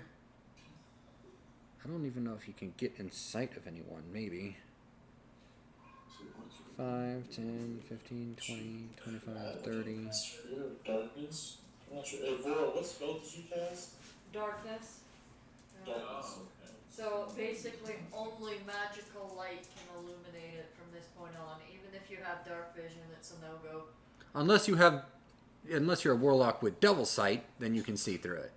Yeah, Nice. but other than that, from what I understand, if you're in the sphere, you're effectively blinded, and everybody has advantage against attack rolls for you. Except that it's complete darkness, which means you can't see your target, which means you have disadvantage on the attack roll. Unless you're in it yourself, and then you're both blinded, and you still have disadvantage on your attack roll. Well, I mean, there are downsides to darkness. Oh, if I'm just outside of the darkness and they're just inside the darkness. Then yes, you should have advantage. No, because it's like a wall of darkness. Okay. It's not regular what shadow. freaking good is it? Jesus. It's Well, good for you making forced an everyone escape. to get out of position. They could have, if you wouldn't have done that, they would have all just gangbanged your 2 guys up front and had advantage nonstop. Okay, fair enough. Like, you did. Legit, it was well done. I appreciate it. Tom might have survived. That did I just Yeah, because Tom might have survived, but Nico probably wouldn't have. I don't know. Tom might have a hard time if he's got constant advantage on him. Alright, so Hobgoblin 1 is going to try and take his shot at the flying dragon man. Which one? There's only one flying dragon man. No, I mean which one? Oh, this guy. Because he can't shoot these two because he can't see them because of the darkness. Yeah. I was about to say. Yeah. 18 to hit. Shooting at you. 18, yeah, that hits. Alright, and then it's his longbow. So 1d8 plus 1, so 3, 4, 10, 16.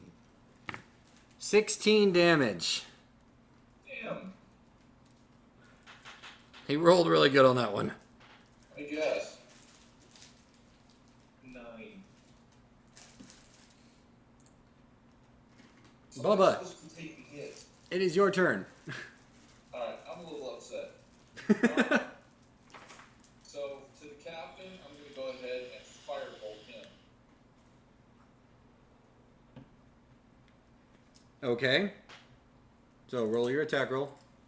So that's going to be, where'd it go? 16. That misses. Bitch. And as my bonus, I'm going to mind thrust him. That's a intelligence saving throw, right? Correct. Okay. It's not the intelligence. And what does he have to beat? 15. He gets a 16. Son of a... But he still takes half damage, right? I believe so. Let's see.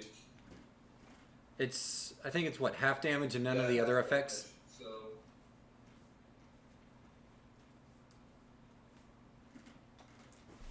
So you're going to take 5 damage.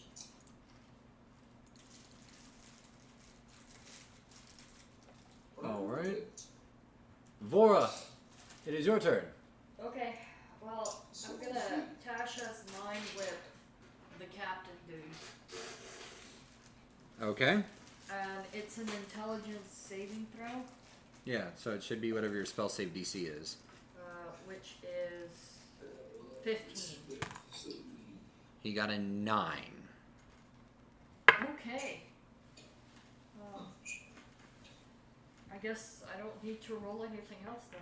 You need to roll damage. Okay, that's 3d6 PC. No, she just Oh, and since he failed the throw, that's a 3. Yeah, he's only allowed to do one thing on his turn. Yes.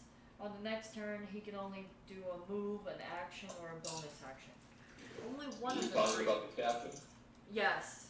So Yeah, he same- took same with 13 me, so. damage to the face. You're constant. Oh, that's very fire. I need Yeah, concentration. I am concentrating, Oh, right, so right. as my, I guess that's a bonus action, right? Concentration. Well, no, it just maintains. Unless you cast another concentration spell, you just maintain your concentration until you get hit or you decide to drop it. Okay, yeah. For now, I'm maintaining the darkness. Okay. So, and he took 13 damage to the face. Damn.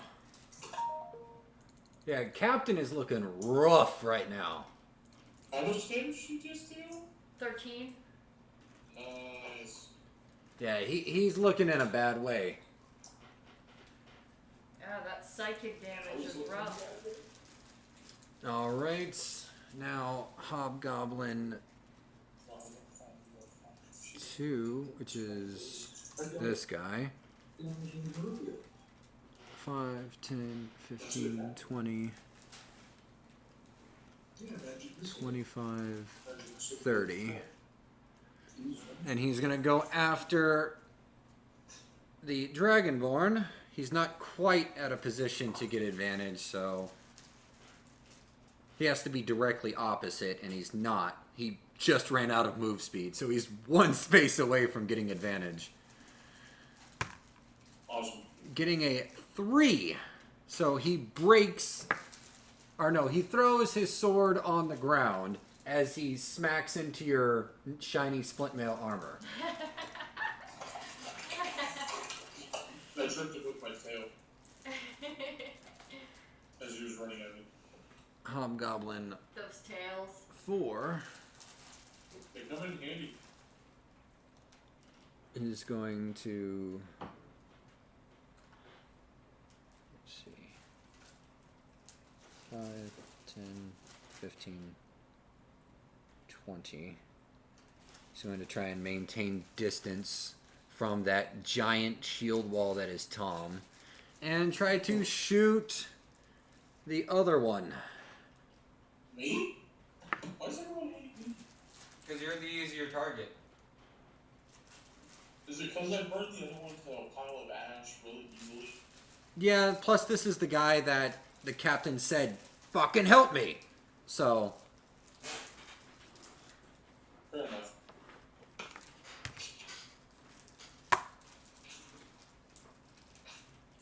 a 15 to hit.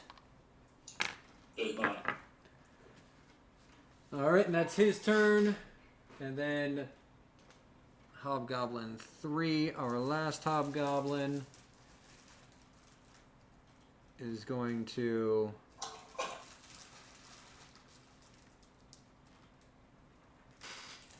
He's just going to stay there and try and shoot. He's going to try and shoot Vora, since she seems to be focusing over there.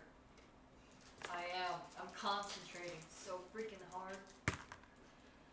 Getting a 10 to hit. Yay! That misses. Alright, Tom, you are up. Tom's going to go. Because where is he? Yeah, you're right. You're right here, yeah. So Tom's going to go 5, 10, 15. And then smack the captain. With advantage. With advantage.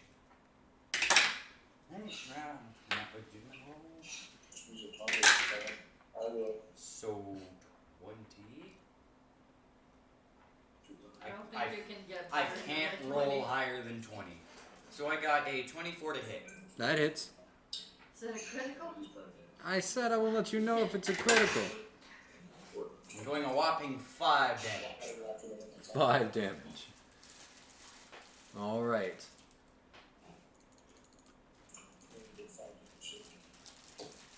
Okay, next up is Nico. Cool. So I get to attack the captain at advantage now. Yes.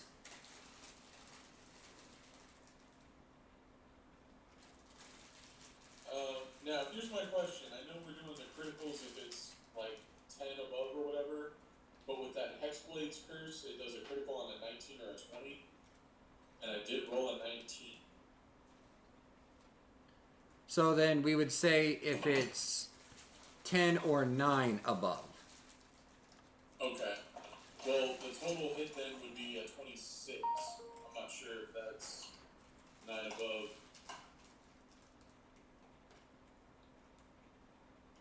Go ahead and roll your damage. Okay. I'm also going to go ahead and use one of my spell slots in Divine Smite. Okay, roll that damage.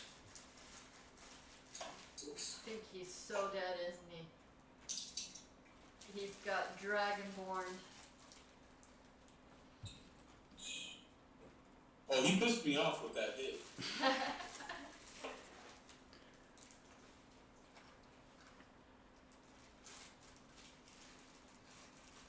23 damage. How do you want to do this? You remember?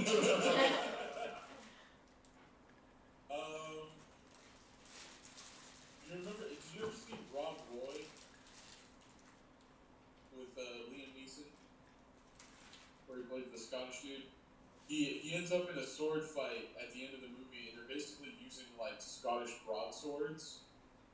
You know, like big claymore-looking things, so basically great swords. And he literally parries the guy's sword away, then cuts him in half from shoulder down to the waist. So you guys are witnessing this epic fight going on between these two great sword wielders. And then in that split-second moment, he gets that little bit of inspiration. His blade flashes with divine light as it just sears straight through the hobgoblin captain. Yeah, thanks for pointing. Yeah. And then. Then you get am I hit gonna points, use the right? cantrip as a bonus action? If it says bonus action. These are all action ones. And don't you get hit points back after killing your cursed target? Oh, yes, I do. What was it? Oh my god, I forgot my rage damage. God. Gaining hit points equal to your warlock level plus your charisma modifier. Yeah, so I get it. Yeah. Learn your character. I got too much to take care of. I Two can't hit remember. points back. Whee! Hey, it's better than nothing. Yeah. Every little bit counts. Yeah, and that'll be it. I'll basically just turn and look at the hobgoblin behind me. Okay. He's trying to look at the. Well, as long as he doesn't Yeah, pull I out heard. some mega hit on me again. All right. Well, next up is Hobgoblin 1, which is this guy. And yeah, he's going to try and hit you, screaming, "I am leader now!" Getting a total of 20 to hit. Holy crap. Yes. 25.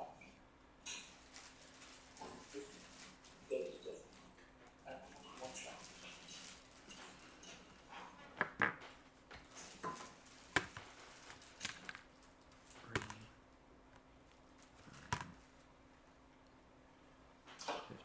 Divided by 2.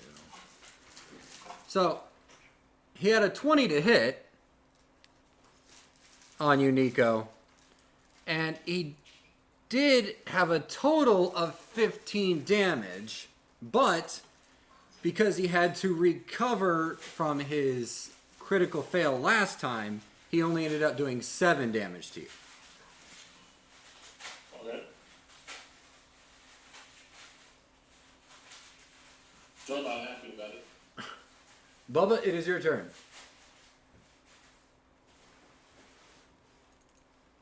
So I'm gonna fly to those other two in the top there.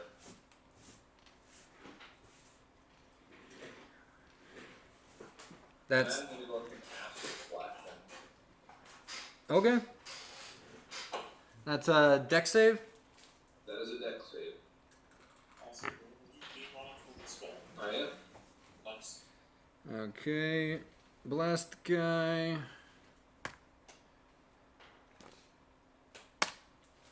Say 16, 18. And then the other guy gets a 9. No, so the one with a 9 is gonna get hit. Okay, and how much damage does it take? 5 acid. 5 acid damage. And he screams out in utter agony. Few moans into the ground. Yeah, I don't think he's dead yet. Not yet. So, for my bonus action, I'm going to use Magic Missile as a quicken spell using my sorcerer point Oh. at a level 2 on both of them, so they're each going to take 2 darts. Alright. Go ahead and roll your damage. They're each going to take 4. 4 per dart. Alright.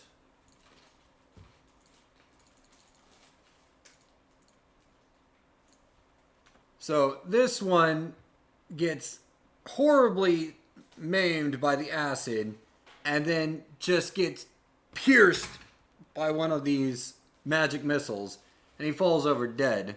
He got penetrated. Got penetrated way too hard. Way too hard. Way too hard. Fantastic. When you really care, fly Baba Ganoush and reach out and touch someone. Yeah. And Vora, it is your turn. Okay. So, I'm gonna drop the darkness. I'm gonna use my sorcery points to hit multiple targets. And then I'm gonna witch bolt the guy that's right next to Nico and the guy that's behind Tom. So pissed off I failed.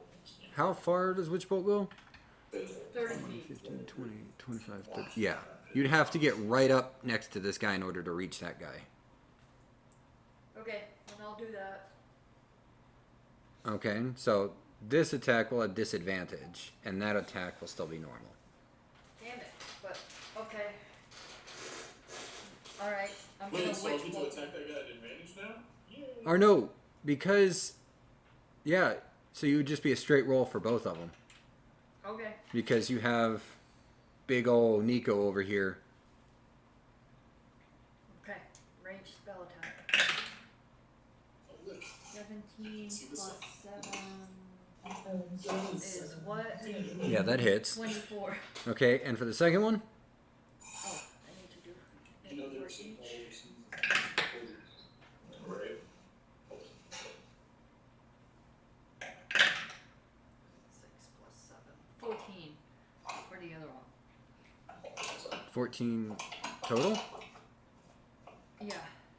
So you hit this guy right in front of you. But you missed the second one. The other shot goes wide. Okay. And are you maintaining concentration on this? No, I'm letting go of the darkness. Well, no, I meant on Witch Bolt. On Witch Bolt, yeah, I'm gonna Okay. maintain it. So it's 5 damage. Lightning. Alright.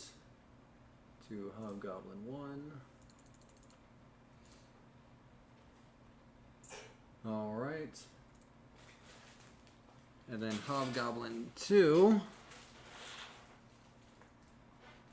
is going to 5, 10.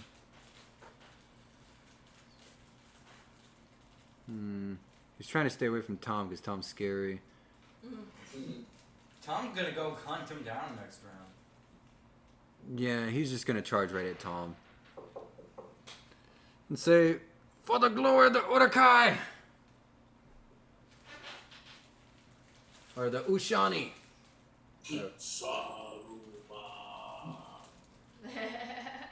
Alright. Getting a 14 to hit. That misses, and it's almost a critical fail. And then this hobgoblin that had just been smacked is going to turn his attention on you. Which you. You think Oh, he's that. Okay. Getting a 10 to hit. The arrow just whizzes by you, Bubba.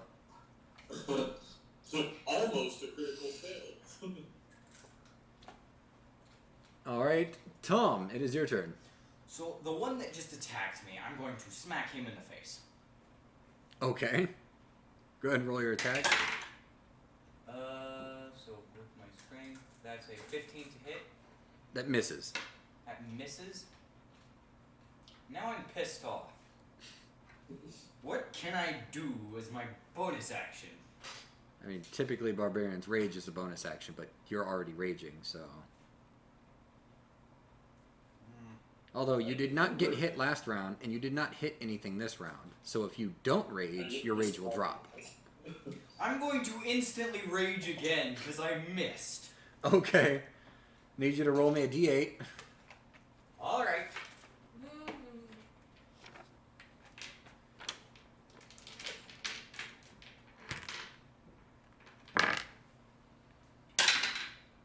Three. An intangible spirit, which looks like a flump. What's a flump? Remember that big floating, looks like a jellyfish thing? Oh, yeah. An intangible spirit that looks like a flump appears within 5 feet of one creature of your choice that you can see within 30 feet of you. So, pick a creature within 30 feet of you. There's the one right in front of me. Okay.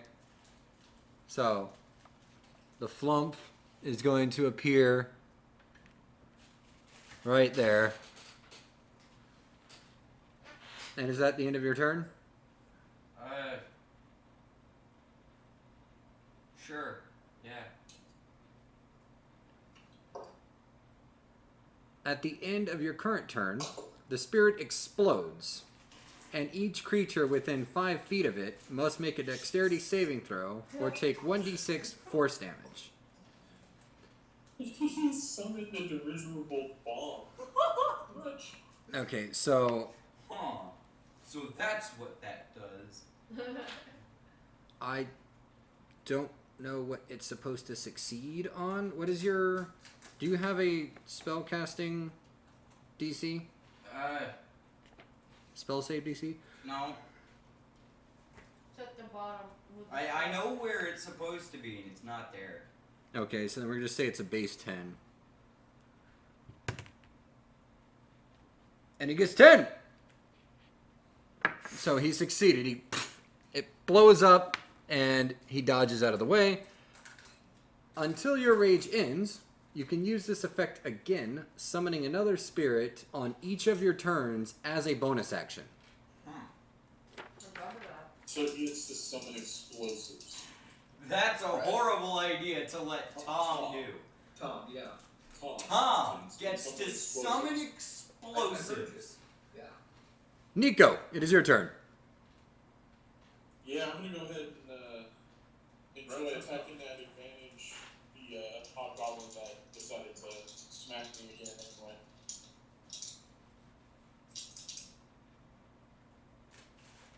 I have to subtract 3. That's gonna be a 16 to hit. That misses. Jesus. So he's just dipping and dodging. Right? Now, you didn't hit him, but Vora did. So he's going to try and hit Vora. That bastard. He sees Vora as more of a threat than the giant dragonborn. That bastard. That's a 12 to hit. That misses. I only have 13 for a change. Thank God we upped your... Yeah. I know, right? All right. Now it is Bubba's turn. Alright. So, I'm gonna firebolt this goblin in front of me. Okay.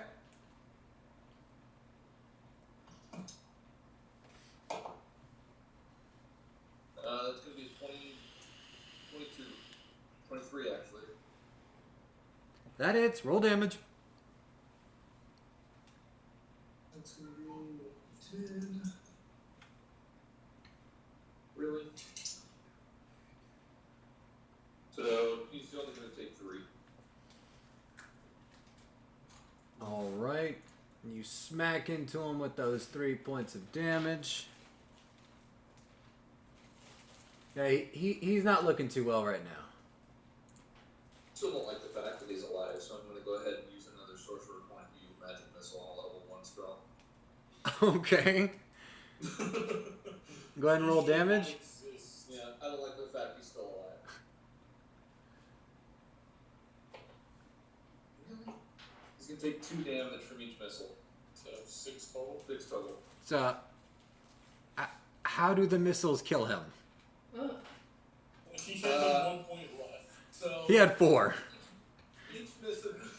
each missile's gonna slightly jar him up about 3 feet each, and then I'm just gonna kind of juggle him until he poofs it out in the last one. So you see the first one knock out his legs, and then the second one kick his legs back up more, so he's like completely upside down. And then as the legs are flipping back over, the third one hits his legs again, knocking them off, making the body lighter, and then falling back down. I juggled him. Thanks. Little shit won't stand still, let me run my blade through. Don't worry, I'll come get him. All right. Next up is Tom. Tom is extremely angry. And so he's going to summon an explosive behind the hobgoblin that's right in front of him. Okay. Don't hurt your friends, Tom. And so he's then going to punch with the shield Okay. and Go ahead. attack him with that. And get a 23 to hit. That hits. Roll damage. And that does 6 damage. Good hit. Yeah, he's hurting after that hit. Alright, then I'm going to end my turn. Okay, he has to make another dexterity saving throw. He had 15, so he makes it. And it pop Boom. once again. Did anyone else notice this by now? This is the second time something has exploded. I'm pretty sure people have noticed. Yeah. Nico, I think we saw that. Nico, it is your turn. Alright, I'm attacking the hobgoblin at advantage. Actually, the only person who wouldn't be able to see is probably... No, because of his height, he could probably still see. So yeah, everyone saw you do that. Everyone. It may be me. Alright, so a 21. 21 hits. Oh, freaking time.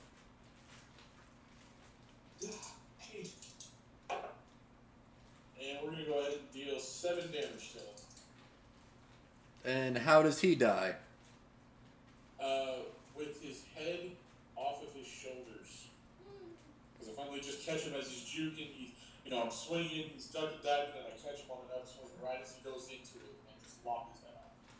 So, Vora, you dodge as he swings at you, and these new bracers just scrape right off, and you're still concentrating on the spell, holding it there, and then as he's coming through with this swing, you see this shadow for a quick second, and then he's just snarling at you, and then his head just falls off.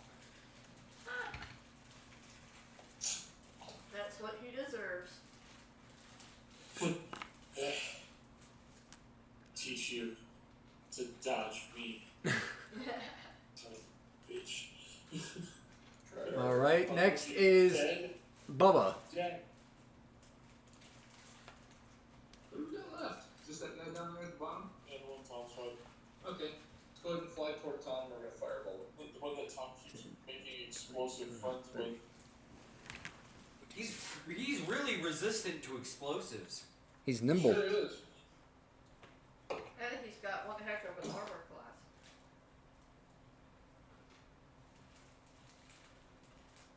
So, well, I went to firebolt him, and I got an 8. Yeah, you just right past. It's kind of hard to like aim around the big ass thing that is Tom, so he kind of got in your way. Especially with the concussion waves from the explosions. Yeah. Catches, you're flying, Right, alright, I'm gonna use one more sorcerer point, and we're gonna end this guy too with a magic missile. Okay. So how do you end this? Because even if you roll minimum damage, he's dead. Okay. But instead of juggling him this time, we're gonna go ahead and hammer him into the ground. Like some sledgehammer nail. So Tom, you're swinging at this guy, and you're just boom, boom, trying to make things go boom. You're trying to smash him with this, and then you're just swinging. He keeps moving back and forth, and then all of a sudden you see this glow come from your head, and it just smacks him in the head, and you're like, yeah, I got him! And then another one, yeah! And then another one, and he just keeps getting knocked in, and then you continually start pummeling his dead body. So in Tom's world, you just beat this thing into the ground. Mind powers! I'm gonna go give Tom a high five. Let him have it. I'm going to make something explode. Just something random. Okay, you have to say where you want it. On the creature that just died in front of me. Okay. Make a dexterity saving throw. You roll a 10. That dexterity saving throw. 13. So it goes boom, and you go, yeah!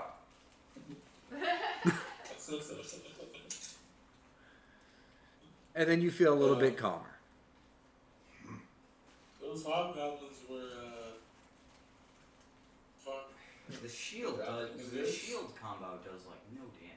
Yeah, dude, I want to search the captain. Was there anything worthwhile on the captain's body? So on the captain, he does have his greatsword.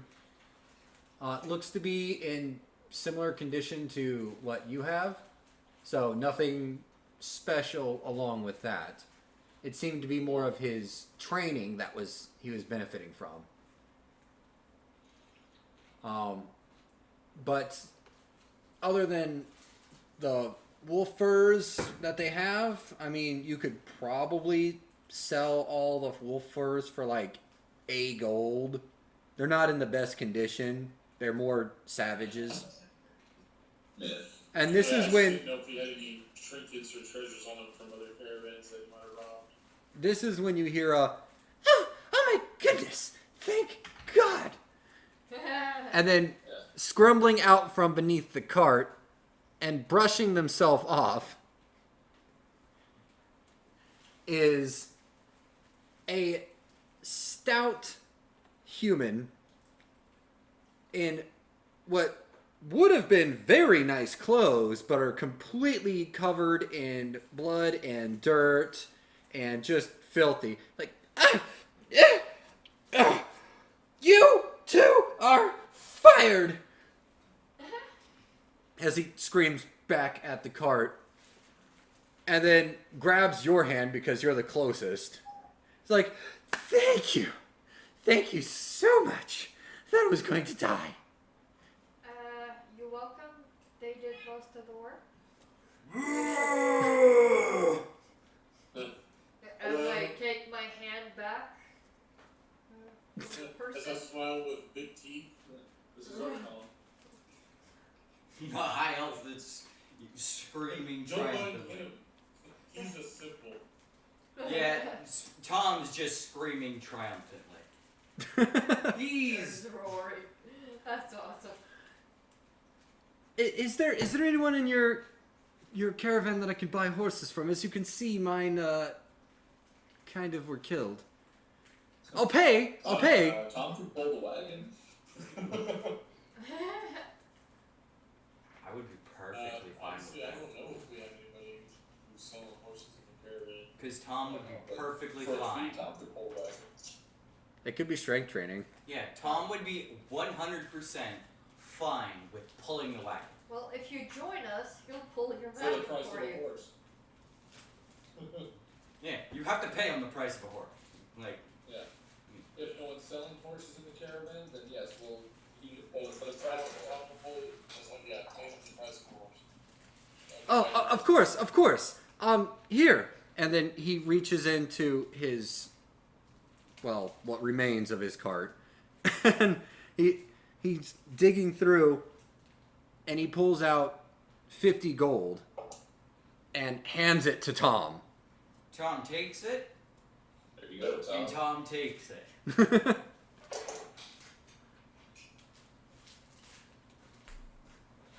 So you said Tom takes it, like was that a question?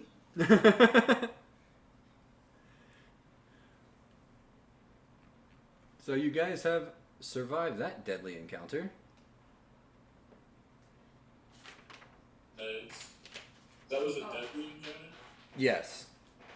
Because that captain was bullshit. Sure. So you guys end up helping this noble merchant flip over his cart, and the other two guards are now just passengers. They basically had to give over their salary back to the noblemen because now they have to now they have to pay for the ride to the nearest city. And So, the great sword that came off of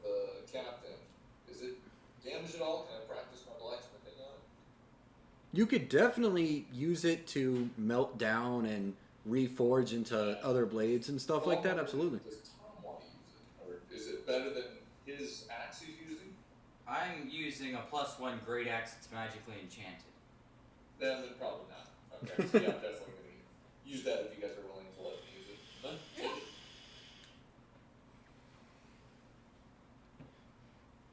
it. All right. So you guys, for the rest of the day, have a pretty uneventful day. Seemed to be that was the main attraction for this morning. And the very next day, you wake up feeling much better after that. So you all have a long rest.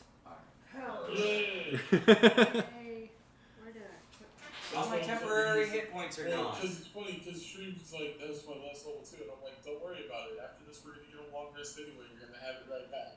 I mean, we literally get a long rest every night. Yep. Unless we get into real deep shit, and then that's when we're going to have a lot of fun. So sorcery points are all recovered then? Yep. Yep. Yeah, everything. Alright. All my So I did long temporary rest hit and it points didn't are go gone. anywhere, so I just wanted to- Yes. All right, and then the next day starts off. You're a little bit more vigilant, but this time, no hobgoblins or anything. But those damn mushrooms are back. What the hell is with the mushroom? Tom's going to go around and freaking try and murder all the mushrooms. Just gonna use your shields to smash a path Yes, I'm through. just going to start smashing a path with my shields. Any of it and study it. Screw it, we're going to study it. I grab one and I take a bite. Oh. Okay, Watch it grow, see what happens. roll a Constitution saving throw with disadvantage. Is it the same kind of mushrooms as before? That Yes. We rolled a 19 I've also got on one. nature I've check. also got one, but I'm watching it just to see how it grows. Freaking ate it. 13. So you bite into it, and it screams as if it's some kind of living creature. And you swear that it, wiggles in your mouth. But Ugh. you are able to chew it up and then swallow it, but it's still... And then you look at your hand, and there's some,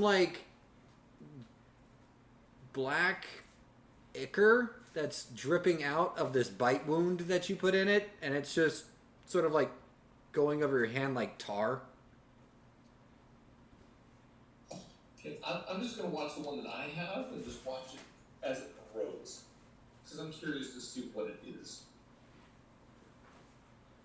Okay, yeah, so I put that one down and I start burning it again. Okay, so Tom and Nico, I need you to roll a Constitution saving throw for me. Am I doing good? Not with disadvantage this time. You're Because not you didn't biting freaking it. eat it. So Constitution 16 saving this throw. time. I got a 23. Or Okay. not 23. That's So fine. you both are fine. You have no issues with beating the crap out of all these mushrooms. As you, Bubba, are watching, you notice that over the course of an hour, it grows to 6 inches. And then an hour later, it gets to a foot tall. And after that, the growth starts slowing down. It only grows a little bit and a little bit. But by the time it's reached this, half the caravan is freaking out saying, "What are you doing? Get rid of it! It's going to kill us all!" It's not poisonous, it's not doing anything yet. I'm just studying it to see if there's any effects from this thing that we need to be concerned about. Kill it. And if we encounter adult versions of this and don't have any knowledge of it, and it can actually do anything else, And with the adult version, it can't be killed. yeah, okay. And Bubba, give me a nature check with advantage. Can I help him? He already has advantage. Okay. Oh, never mind. So 12 is the best I got. 12. Yeah, this one, maybe because it's bigger than the ones before, but you're pretty sure that this one is going to have some deadly poison in it. Alright. So after I'm starting to worry about that, I'm gonna go ahead and take it like 30 feet off to the side, away from the caravan. I'm gonna go ahead and set it down and start putting and cast bonfire on it. Okay? So as you do, it ignites, and then this, like, sort of like when you have a balloon full of some kind of flammable gas, like pure oxygen, and the fire just ignites underneath it. You see the extra flame kick out. And that's what happens as you light the fire underneath it. And then you Alright. continue about your day. I'm gonna let everybody know that these things start to develop what appears to be a poisonous fume after they start getting older. So I told you. Now it's confirmed. I told you. You know, I'm a student. Who was right? Studying. Okay, who was right? And we just assume. what if it did something with healing properties? You didn't find Who out. was right? No, we didn't know. I didn't. We didn't know. Did we So, say anything? No. and what if you had eaten it and it was poisonous? What are we gonna do? I'm fine. You're one of the students in chem class when they say don't inhale, and you're here going. Inhale what? Yeah. This is why Mom said you're the special one. Okay. So this argument continues on as you guys are walking through the day. And things seem to be quiet again. Your travel's going on. No major issues. Who is trained in perception? Me. I'm trained in perception. Brothers? I have a +3. That's it. Okay, so you two give me a perception check. Oh, I only have a -1, so I got a 2.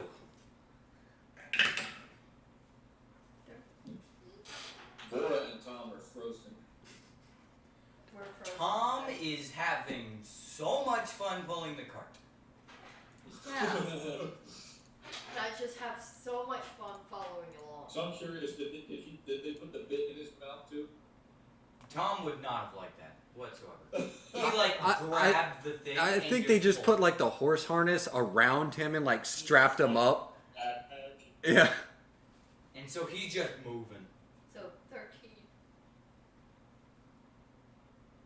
So you notice that a few carts ahead of you, that merchant that was carrying the silk, there seems to be some kind of movement in the silks. Ooh.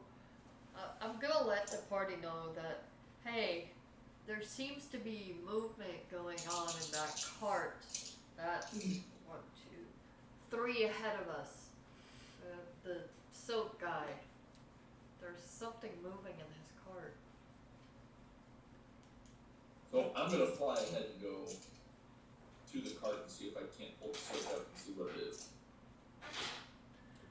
So as you fly over the cart in front of you, the gargoyle flares out his wings at you, but then you fly over and he goes back to looking just like a statue. Interesting. So he's a guard. He's a sentinel. Yeah. And as you go over, go ahead and give me a perception check, Bubba. 6. I mean, there's definitely some kind of wiggle, but you're not sure what. Yeah, I'm gonna pull it up and see what's in there. I'm gonna look underneath the silk. So as you go inside this man's cart, hey, what are you doing? Get away from there! I'm gonna tell you, you got something under your silk that's moving. What? No. Something moving under your If silk. you want to look and see what it is, by all means. Otherwise, I'll take a look for you. "What did you do to my silks?" And then he runs back and opens it up. And as he flips open the area so you can get a better look, there are worms eating his silks. Delicious. And he starts flipping out and basically falls on the ground crying because this was supposed to be his retirement. Like, he was going to get to Neverwinter and sell this for a huge markup, and now it's just completely ruined. Oh. So Poor it's like, guy. where did these worms come from? That's a good question. They could have come from the mushrooms. See? Told you the mushrooms are dangerous. I mean, you guys have been Oh, yeah. camping outside for multiple days, so... And it didn't rain a couple nights. I guess he really should What have did you sealed guys his think? stilts Let's just better. stay out I with mean, the sails and see if these Poor seals guy. work anything. No. Make an ally out of him, or just too freaking bad for him. Yeah, so sorry. I'm gonna help him clean out some of the worms out. Cause that's disgusting. Because the guy didn't know to take precautions for worms. Tom doesn't care. We take precautions for worms. Worms love to eat soap. I would know that. I would take precautions. Yeah, like seal it a little better. 2020 Yeah. Yeah, sorry. So you guys make your way back to New Harscard. Now, there's a little bit of confusion because halfway through your day, an entire cart starts moving over toward Bade's cart. Because Tom wants his afternoon drink. But he's still strapped to the noble's cart. A lot of the horse.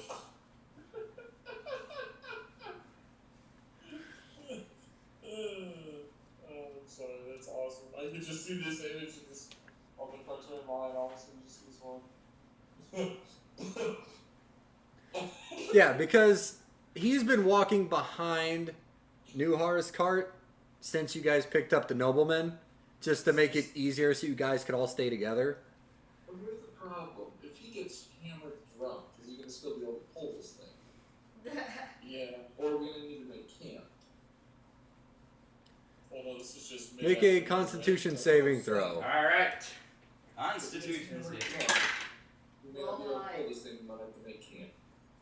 18. You're fine. Oh. I don't think that. Yeah, he'll be alright. It was one beer. All right, 12 days into your journey, you come across a small town that allows you to, that seems to have an inn, so you don't actually have to stay out in the wilderness.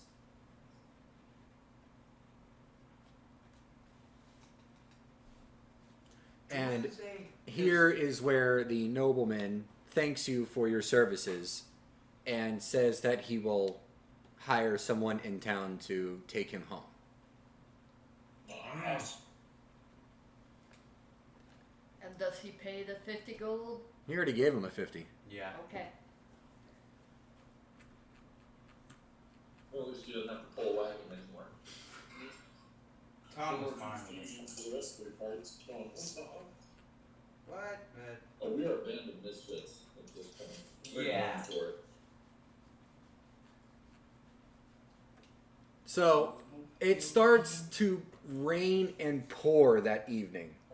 And it is cold and miserable outside. Of course it is. Is there a room at the inn? You can go and check. I'll stay with the party.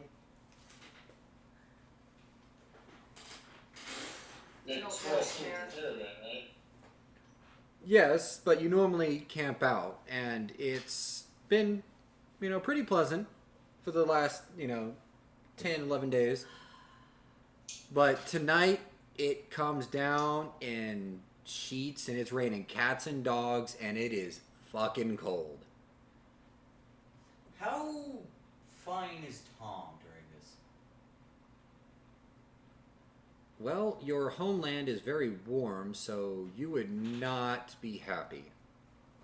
Tom is pissed. Well, do we want to stay at the inn for the night? Or see if we can? I'd rather. Yeah, we can, walk into the town. We'll let the Elf Brothers know what we're doing. Yeah, sorry we don't have more room in this wagon. You understand the merchandise. Yeah, Yeah. that's fine. We're gonna get a room at the inn. Okay, please be safe. No, so yeah, let's walk in. See if we can grab a room. Alright. So you guys come over. There is a stable area for horses if some of the other merchants, and you do see that some of them are paying to have their, at least horses, out of the rain in their stable area. Tom is going to immediately go to the inn. Yes, you all went to the inn. And when you get there, there's a very big, brawny, but kind of reserved half-orc running the place. And he says, hello. Hi. How's it going? We're just wondering if you have a room for the night. I'm terribly sorry, but those gentlemen over there booked up everything. And you look over, and there are a group of individuals who just look to be having a good time. There's 4 guys who are just chilling, and then as they see you look over, they go, enjoy the outside. No, they're trying to be a dick about it. So, Who are these guys? how, They look like 4 well-dressed nobles. DM, Tom is already pissed off. This is not helping. I'm going to let you roll, like, a die, and upper half, he doesn't decide to go into a rage. Lower half, So- he rages. I'm gonna ask the innkeeper if he has any more stable room available. That's in the upper half. Alright, so Tom does not rage. I'm terribly sorry, but we already have them full of horses at the moment. I was trying to at least be nice and give these noblemen a stable, but it looks like they're gonna be stuck in the rain. Sleep tight! You hear over your shoulder. Alright, Tom's just done with this. Tom's going to... I'm gonna chill touch like the ceiling right in front of the nobles, just to demonstrate that, like, you know, they really should watch for how they speak to people. Okay, so you do that, and then Nico, what were you doing? I asked the innkeeper, how many rooms did they book? Are they each in one, or are they all Or is that together in just- one? They booked all 12. All 12. How many of them? And how many of them? There's just 4? Yes. Oh hell no. Okay, thank So you, Tom- sir. And Tom can I only promise- count to 4. I will not try and break anything. Tom, Please be careful. I will. I promise. I'm But I'm gonna have a chat. I'm gonna look and be like, you'll be compensated if anything is broken. And Tom, Nico, roll a insight check for me.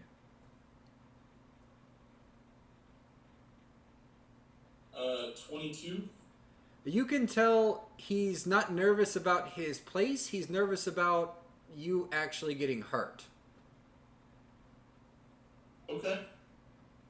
At least from his perspective. He doesn't know you guys, but he seems to be afraid of those 4 individuals.